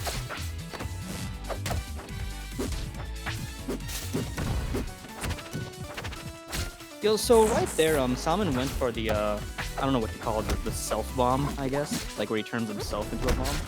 Yeah. In that situation, like, how threatening is that kind of option? So, like, any hit against Absa, like, makes that go... What? Did they desync? They desynced. Yeah. I had a feeling it happened when Outcast just suddenly died off stage, but there was a chance that was just, like, a misinput or whatever, but yeah. So, I don't know if this specific bug is still around. It was a thing way back in January, at least, but there was a desync. Did it desync? Yeah. I'm pretty sure that was a desync replay. Otherwise, like, that was the most bizarre neutral I've ever seen in my life. Like, chances I have desync. I have too much players to assume it was not a desync. Yeah. But I guess everyone has an off day, so. Ooh. it kind of sucks if it's a game 1 desync because I don't really know who to give the point to. Oh shoot. Are either of these players? Yeah. Salmon, or Salmon says no. What? Who won this game who won game 1 so that I can know who to give the point to? Salmon won game 1? Okay. Sick.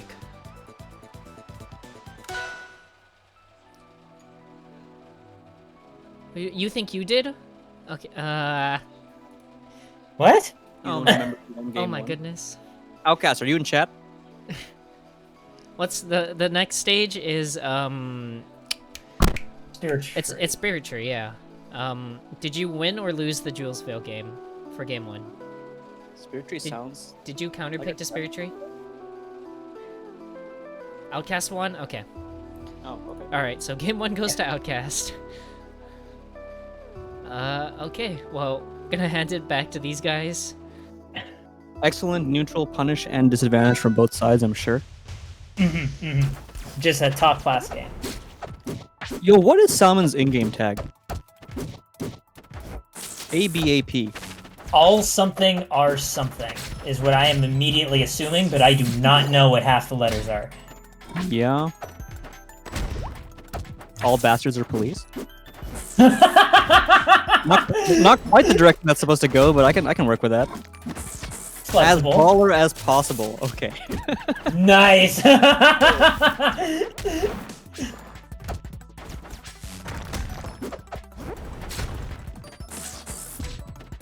I also just love that there's Celeste music playing on this stage, on whatever the music pack here is. Like, what a good choice. Oh, dude, I still gotta try that game. I've heard such good things about it. I feel like anybody who enjoys platform fighters will probably love Celeste. I think that's like a really safe bet because it's like the cleanest platformer with good movement. There we go. There's the triple we've been waiting for. Oh, dying off of fair, but still a full stock lead for Salmon. But yeah, Celeste is a super nice game. Like I think anybody who enjoys platforms in any game should play it. Yeah, I know Zane, the melee player, was like running that for a while. I don't know if he was like speedrunning it, but he was playing a lot of that in the stream. I think it's pretty popular among that community. If you try to like really push the game to its limits, it can get really technically demanding, and there's the up air. Yo, that was just a really fast game, honestly. I can definitely see why Salmon wanted to go to Spirit Street to just pick up 3 stocks for like 3 punishes. Alright, so Outcast is gonna be taking Salmon to Blazing Hideout here. Much longer side blast notes. What's up? Yo, I just saw the replay said that the name of the stage was Blazing Hideout B. Is like the original Blazing Hideout A or something? I didn't realize it was Blazing Hideout B. I feel... Because, like, I could actually totally see that being, like, a development thing that was, like, left in and nobody's noticed much of. Because, like... Or maybe B stands for basic, because there's Aether mode and there's B basic mode, and we always play on basic mode. Maybe that's what the B is. Okay. I don't know. I'm guessing. Because I know this stage did get a complete visual remodel too. At one point, I think like 2 years ago. Looked so bad. It and like the new Blazing Hideout, honestly, I think it's one of the prettiest stages in the game. Though I really like how the new Blazing Hideout looks. Oh, it's amazing. It's I kind of wish that the Rivals team would be able to give every stage the kind of makeover that Blazing Hideout got. And, like, to a degree, the Fire Capital to Neo and Swampy to, like, Merchant Port. But, you know, it is what it is. I'll take anything I can get.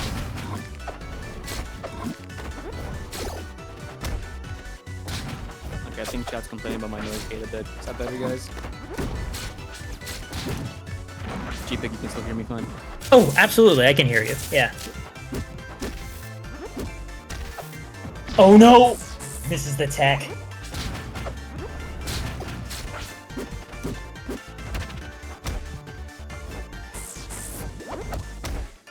Oh, nice jab to cover ledge there. Oh, up he's in. Outcast not prepared for it.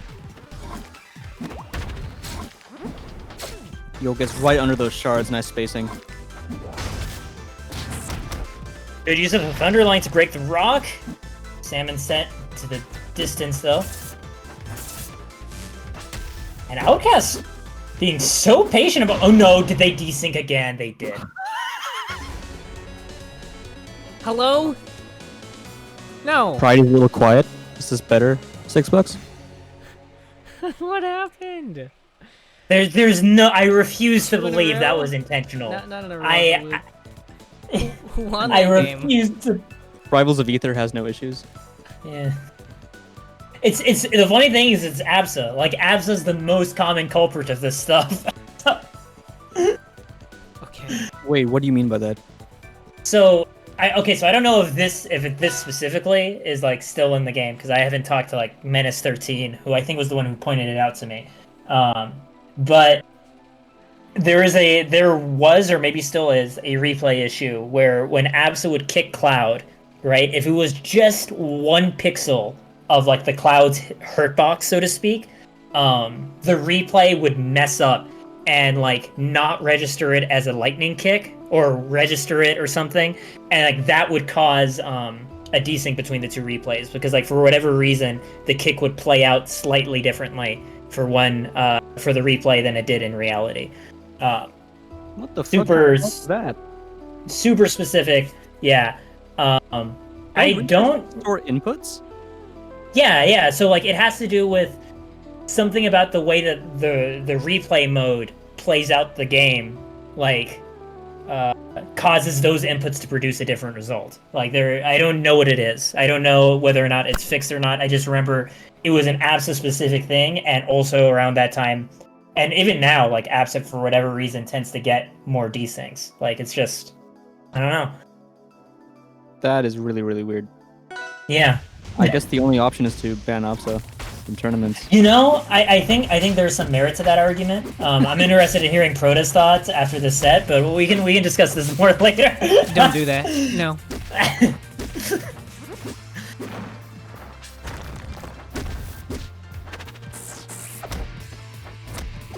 Oh, nice fair catching the up to center stage.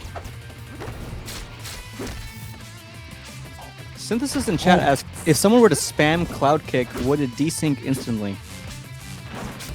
I don't really know for sure. I just know it has something to do with the Cloud Kick situation. I think it has more to do with the spacing of the kick than the fact that you're kicking. But I can't say more than that for like with any certainty. What if you can resync by doing another Cloud Kick? No, it doesn't work that way, because the kick wouldn't line up because you're desynced. and even if it did, it wouldn't. No. You don't get to readjust to the correct timeline. You're now in the wrong timeline for the rest of the replay.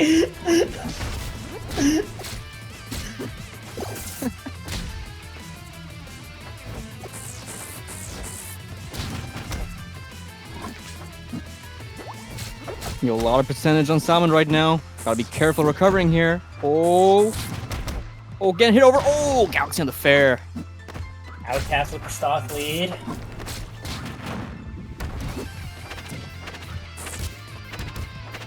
Nothing but nairs here. The windows. It's working really well. So if you nair someone into pillar, is that going from the windows to the wall? Pride, I am actually so proud of you. Thank you.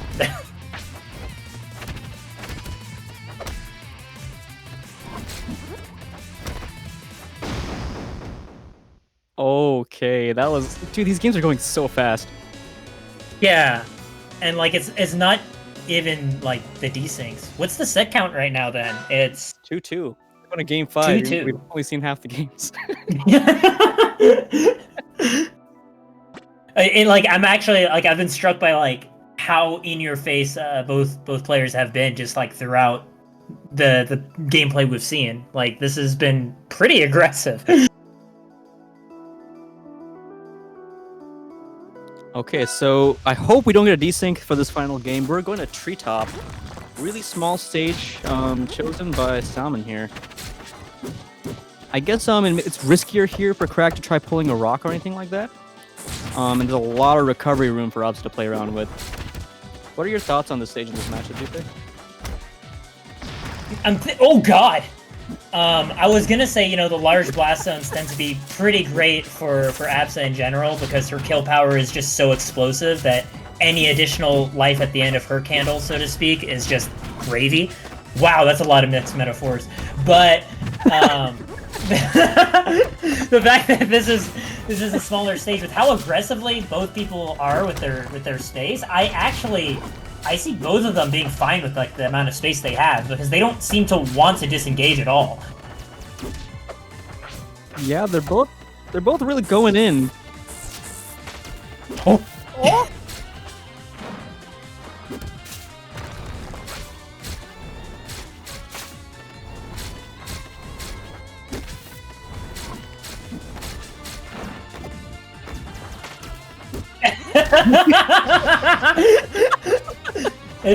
It's fine. Synthesis looks like Salmon is testing this theory right now.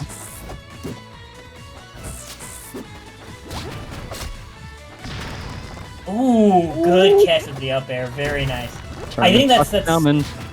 Yeah, I feel like this might end up being really nice for Outcast in terms of edge guarding. Just having a more predictable route for Absa to follow, especially in a place where you can like cover the platform or the ground at the same time. That helps a lot with edge guarding Absa.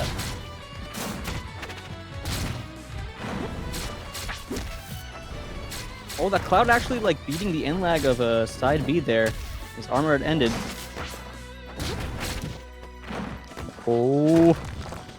Where are you going? Whoa, desync! Why? I didn't see a Cloud kick that time. I don't know what's causing it, but I didn't see a Cloud Salmon, kick. did you SD? Please tell me that you SD'd. That didn't look like an SC, dude.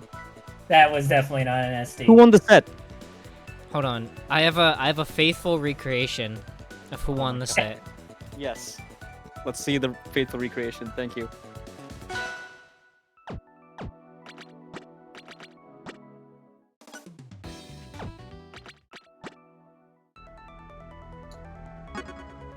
I see. Okay. I have a feeling I know where this is going, but okay, place your bets. Level 5 CPU Crag versus Proto. Folks, get your channel points ready. Yeah, get your channel points ready, please. Wow, Salmon, you're so good at this game! Wow! Wait. Oh no, did we desync? I'm kidding.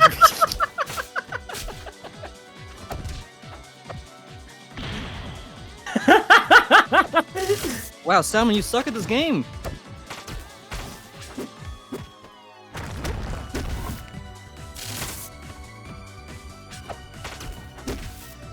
Oh, never mind, you're good at this game.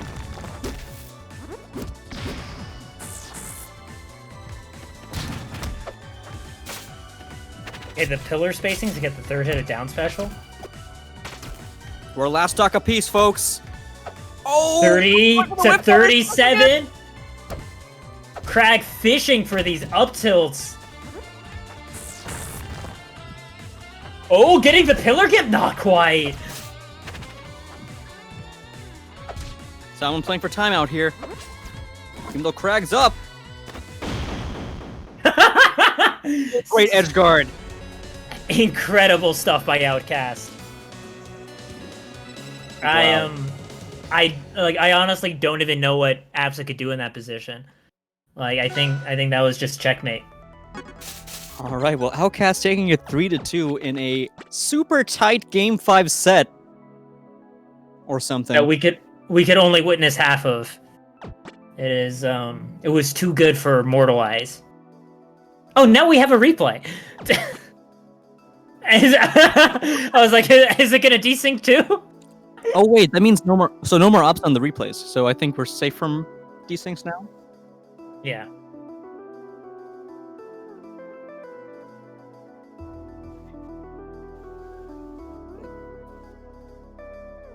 Yeah. Losers finals coming up. Sixbux having to earn the chance. Actually, both these players having to earn the chance for their run back against Y, who waits in winners of Grands. All right, we're getting into it on Forest Floor. I do know that this is one of Sixbux's less favorite matchups as Orcane. I don't know to what extent that's like a common Orcane sentiment, but I know that Sixbux not a huge fan of the Crag Orcane matchup. I don't know how Outcast feels about it. I know, so like it's just one player, but I know was it Cheesy Potato and MSB have like taken a set or taken sets off of Zaro. Yeah, so like Zaro being one of the most consistent players, I feel like there might be something to the matchup then that I think it has to do with the edge guarding coverage that like Crag brings can like really make Orcane pay the moment that they're off stage, more so than like even other characters can. And just like the weight that Crag brings to that rinse and repeat. Okay. Common up here to start things off. Ooh. Oh, interesting.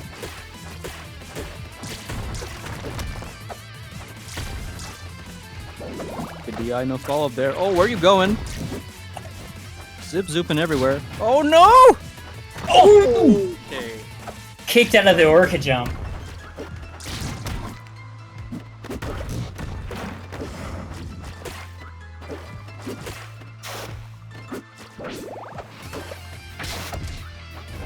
So using Bubble Butt to mix up his movement here, finding an opening. Oh! Not quite gonna kill. He's doing a lot of damage here. Oh, That's Outcast time to get a little bit. Yeah, the charge on that down strong. Oh! Oh!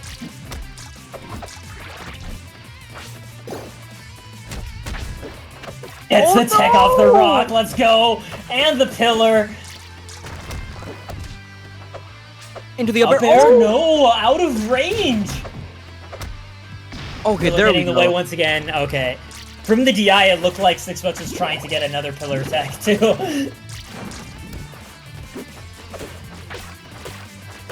One stock a piece, but $6 getting something started here. Outcast breaking out. Getting a poke, but... Oh, we're boxing. Shotgun. Oh, some huge damage coming from Outcast. Oh, but that parry's big. Outcast stalls out again, only gets punished with a nair.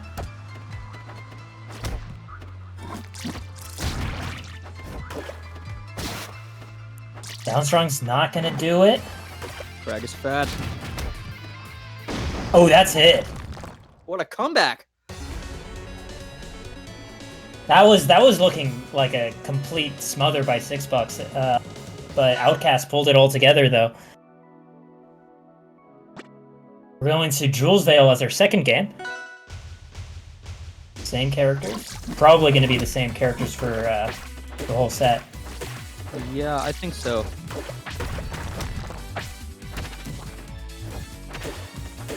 Pretty neutral stage overall. Oh, big damage from these nairs into the bubbles. Yo, jumping up way up. Catch the top of that pillar.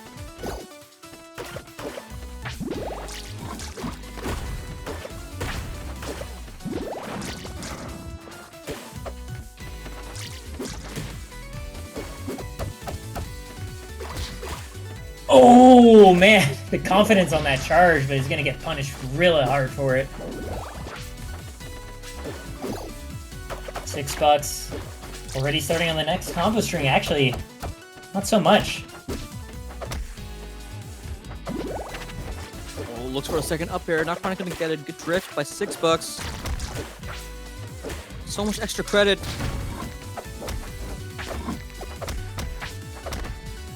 Ooh, good pickup after the bounce! The vertical ping pong. Yeah. The fact that Outcast knew that they could count on $6 to tech, right? And waited for that before throwing out the up air afterwards. That was really nice.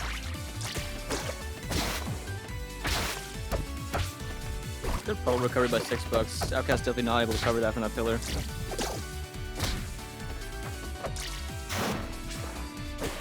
Scared of the belly flop, man. I've seen what $6 does with it. Oh no. Oh, where are you? Okay, not a decent. I was wondering, like, is there a decent? But no, okay, yeah, decent. Especially when I saw Outcast jump off after him. That was so yeah. That was the part that made me scared.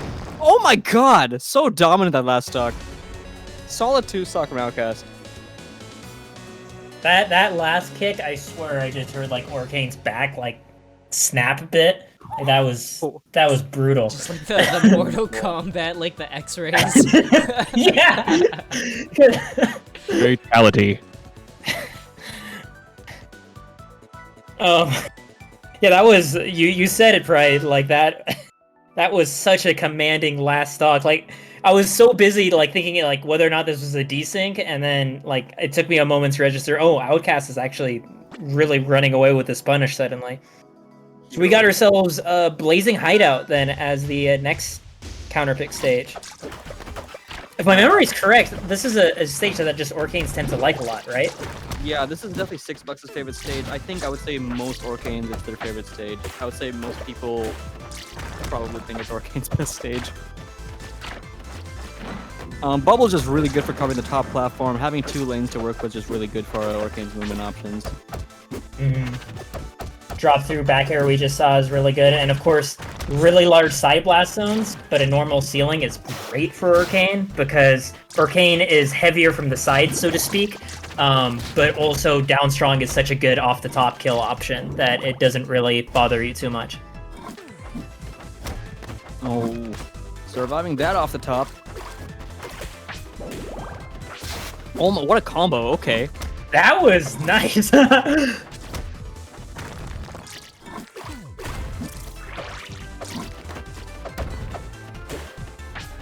Really careful movement on the platform. Waiting for Outcast to give him something, but Outcast is patient, gets the rock, but not in a position to punish the puddle. Oh, that side B's gonna kill, okay. Kinda raw, but it worked.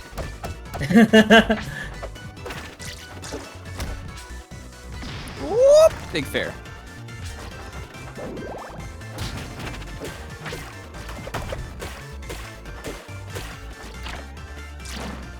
Oh, Solid 50%. dude, I love Orcane's forward tilt. That move is so funny. It's my favorite animation in the game. Eat the burger. Eat the burger. It's so dopey, and then like it kills sometimes too, so you can't just laugh at it. Yes.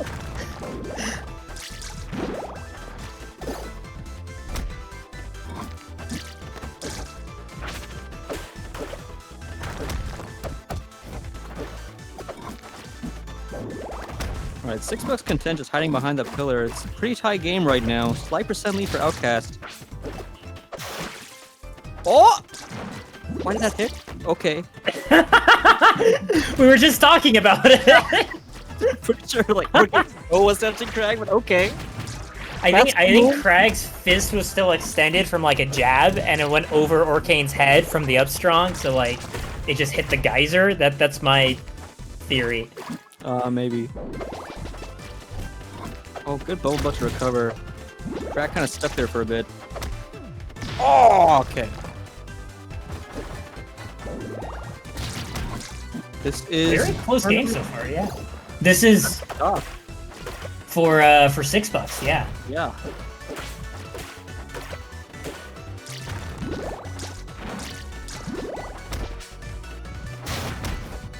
Oh no.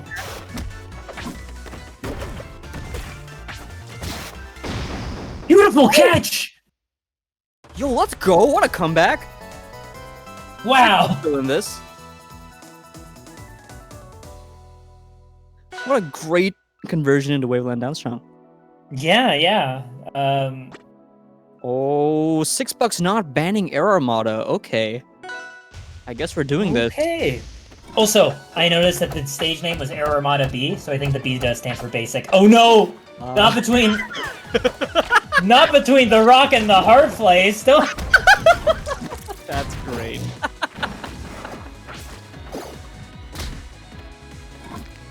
%73% already. Oh, no! Uh-oh. Not able to make it to the stage. Oh, but this is a big string from $6. Precarious position for Crag. Oh, he's making it back. Oh, he's whiffing. Oh, but he's getting a dash attack.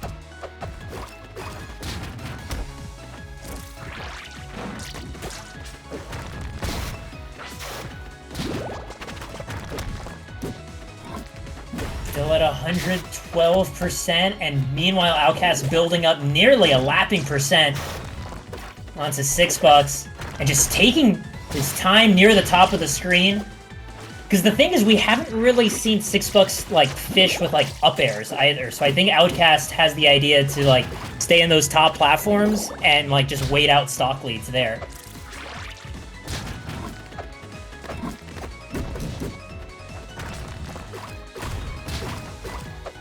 chat is debating whether dogs or cats are happier. I think it depends on the owner a lot. I feel like cats need less to hit that like baseline level of happiness, but like dogs have like a higher. It's like peaks versus consistency, you know.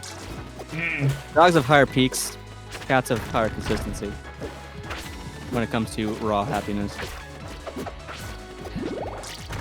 I think that's accurate. Yeah, I think a cat at its most happy is like it purrs a bunch, but like a dog at its most happy will keep a neighborhood awake. True. True.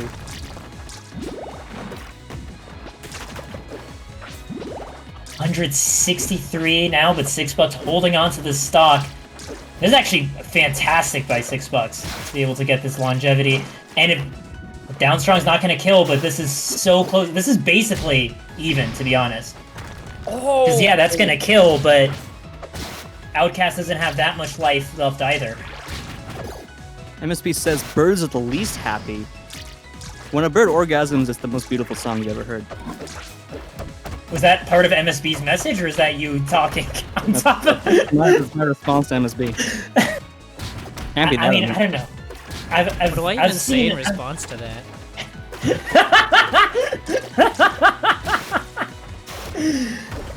Uh-oh. 70% on both players. This is looking dead even now.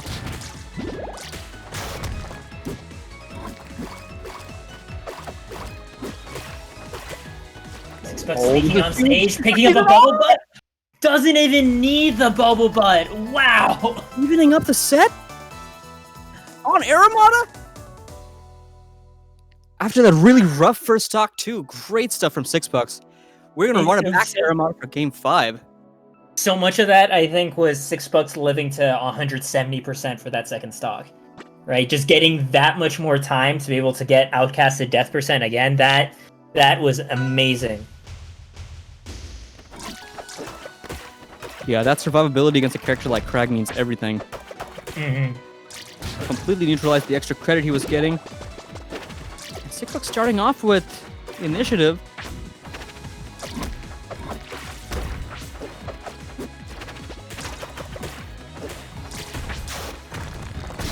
Off the wall, almost, and still gonna get a down strong off of it. Oh, catching the pillar. Dude, is Sixbux about to reverse 30? So let's not count Outcast out yet. Yeah, I'm not gonna count anything. This is Aramata, and I know tragedy happens here a lot, so.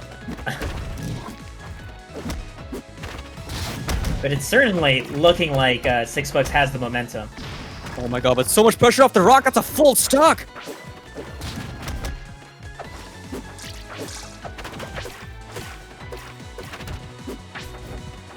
Outcast being brought to the wall. No, actually, DI suddenly in the other way.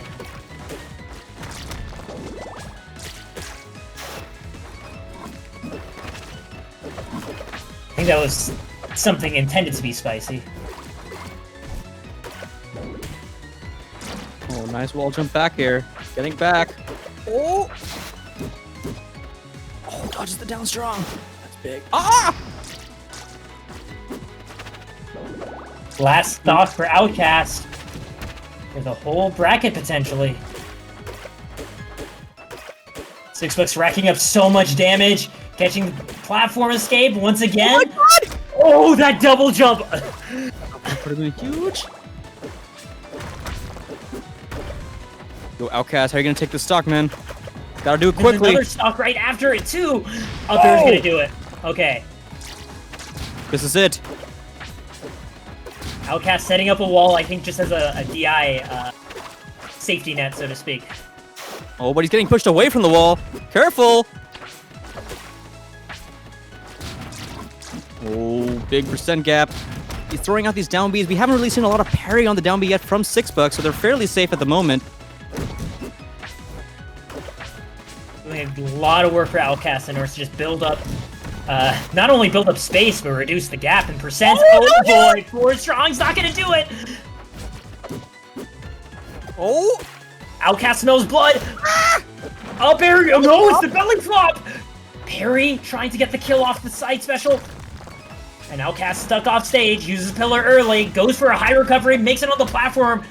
Oh, okay, that's not quite gonna kill. Are we getting an up air? Oh, you Shotgun went. blast, Oh! good GI, stuck under the ship. Easy. The Oh, Bobo? what? It's out of the second hit. What are you doing? You're in each other's faces and not hitting each other. This is the game 5. This is when everything's on the line. You just want something easy like a whiff punish or a parry stun to get the down special and get the set. That's the reverse 30. $6 taking it. Moving on to grand finals. You're right. That is the reverse 3-0. Oh my gosh, the nerves for that last stock. I could feel just how nerve-wracking that was. Oh my gosh. 150 to 170% on Air Armada? Oh lord. Great stuff to both players. Outcast grats on 3rd place, man. $6 moving on to face Y in Winner's Side Grand Finals here. Okay. Before we get into grand finals, we're going to do a quick recap of the top 8 bracket so far. Give me a moment while I set everything up. Oh god, where is I should have set it up while I was watching that game, but it was so intense. My goodness. What a game, Yeah. am I right?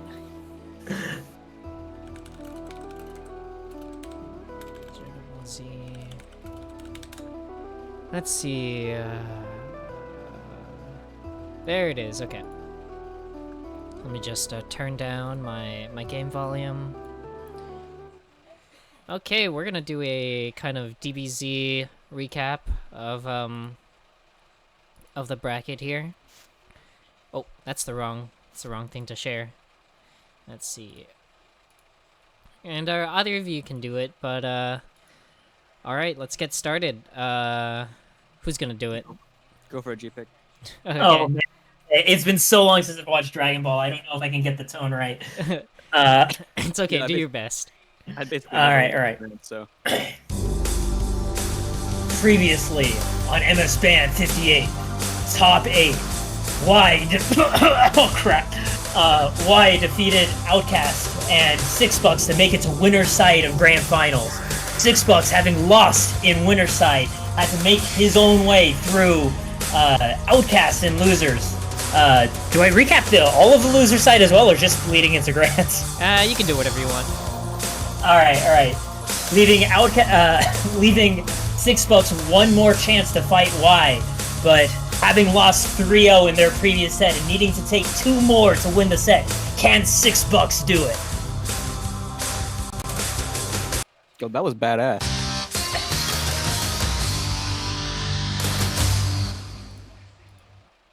This is maybe my new favorite tradition for a weekly.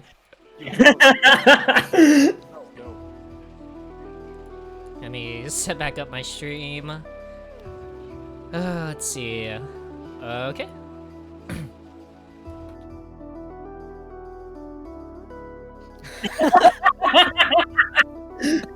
Would it really be Dragon Ball if it wasn't? Okay. I mean, we see Jules Vale as the stage. We've seen Y and Sixbux do really great stuff before. Sixbux having just won an incredibly close set. But let's find out if Sixbux can do it. You know, the recap man said it all. I believe this was, so you said this was 3-0 in Grand, sorry, in Winner's Finals? Correct. But Sixbux with a lot of momentum here. Y's cooled down a bit by this point. Well, I don't know. He's not playing like he's cooled down a bit. The crazy thing about Wi-Fi tournaments is cooldown isn't nearly as real from what I've seen. Especially because like you can just get a set with like your buddy while you wait too, and it's like super easy. Yeah, that's definitely very true. Like getting iced out is not nearly as much of a thing in an online bracket.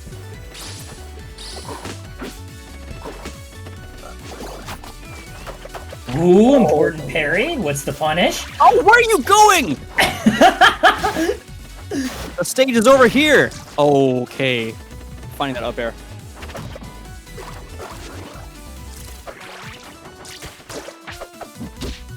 Safe recovery.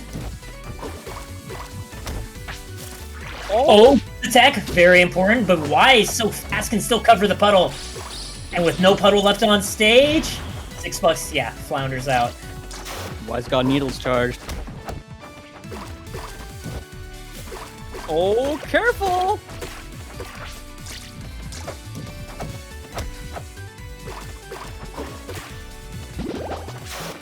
Oh, I was expecting like an up special, but I guess at 52, you just take the damage, keep him in place.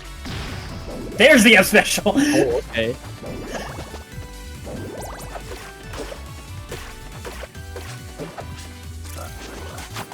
Oh no! He went for the blimp, and it disappeared on him!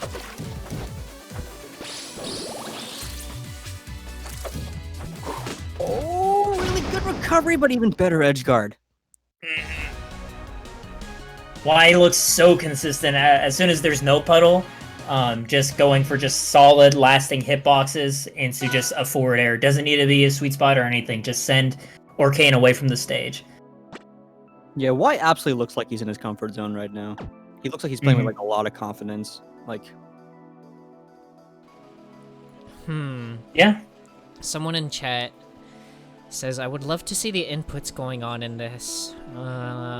Should we try it out? oh, you have that? I have never seen inputs turned on during a replay I was commentating. I'm kind of fascinated by that possibility. You want to give it a try? Yeah, that sounds badass. Do it. Yeah. If give it a try, then. chat's fine with it, yeah.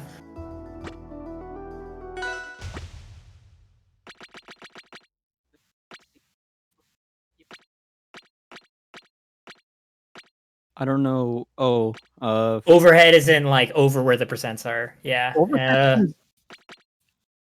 Overhead seems easier to follow because like we're looking at characters. We could try it one game, see what chat thinks, and then switch to the next game if it's bad. We could also just do both, and whichever one everyone's eyes were drifting towards, that's the one we leave on. Okay, just have chat vote on which one afterward. Yeah.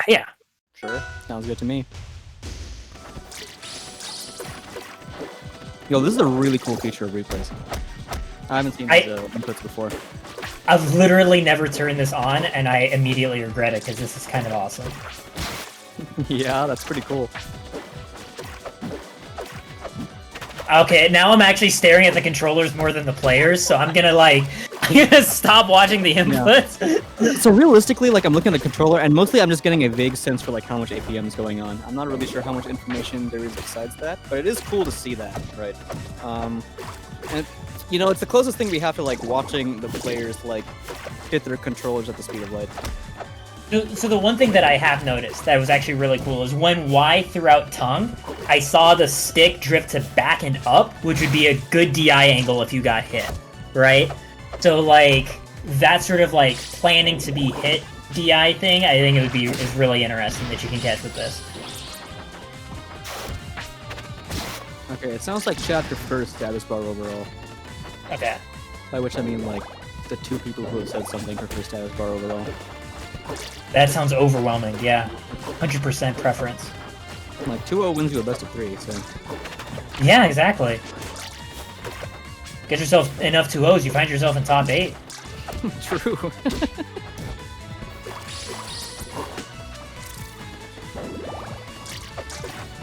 Yeah, I wouldn't say like it's detracting at all, but I don't know how much it adds beyond the APM.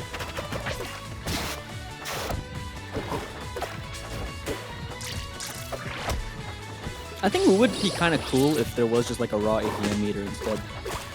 Just like calculates, like every frame it calculates over the last 60 frames, which are maybe or last I don't know, like 600 frames of APM is like, and shows the smoother value.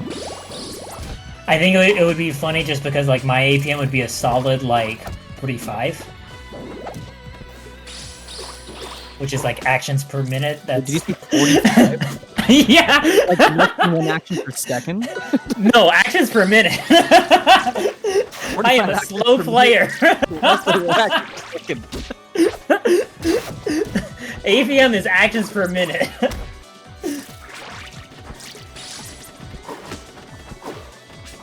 Oh, so much needles right now.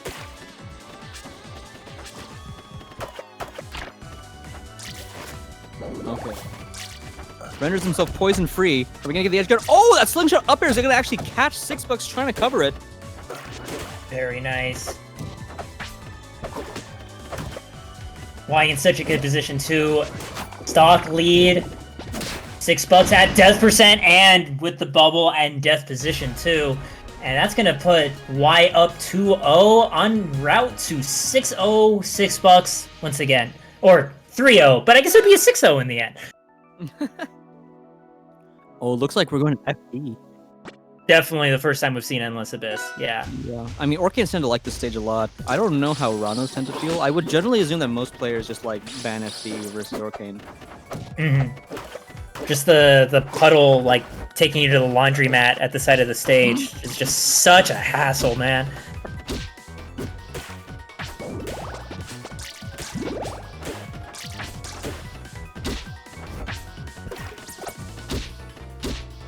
Oh, so much damage from Y right now. This is even in percent. That's crazy to think about, because like I feel like Y is... It feels like Y is just running away with so much momentum. Yeah. Oh, Sixbux, you can get back from this. Oh.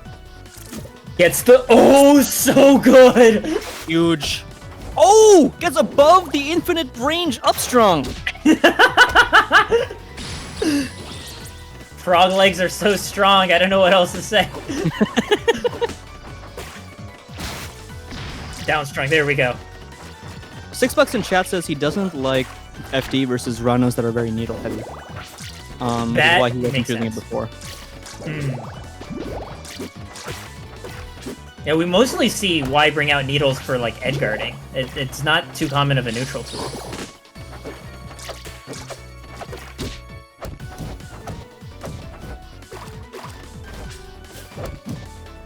And for the runoff, and still able to pick up an up air. Oh, almost gets... It's just a little too slow there. Why getting out of the way, getting the whiff punish? What?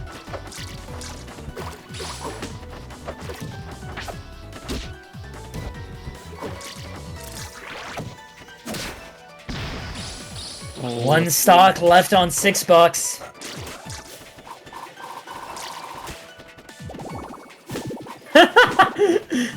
Puddle placement. I actually like using the bubble for Y to put themselves over up smash range. I was kind of expecting to see Sixbux pop the puddle there. I'm a little surprised. Oh, is this gonna be the tournament right here? Barely not, but triple digits on Sixbux. Gonna be able to parry that, get this stock, but this next one needs to be played nearly perfectly if Sixbux is gonna put a game on the board. That back air almost doing it. Puddle on the screen, hidden behind some rocks. Yeah.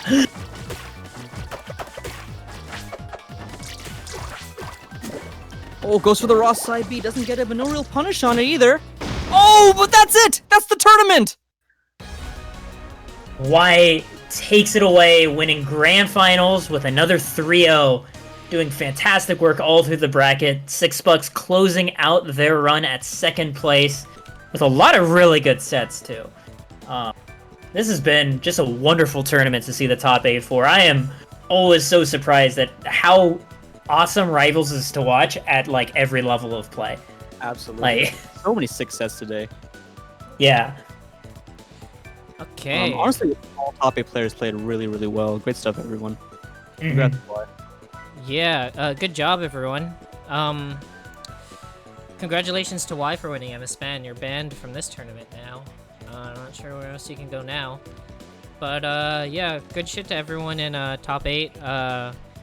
Huge shout-outs to Chipik and Pride for commentating today, especially Chipik, who did it, like, pretty last minute. Really appreciate it. Of course. Happy to help. Right now we're gonna raid the top 8 of a workshop tournament. This is Call of the Abyss. You'll see people like Slime Puffin in top 8 right now. So be sure to give them some love. We're gonna raid them right about now.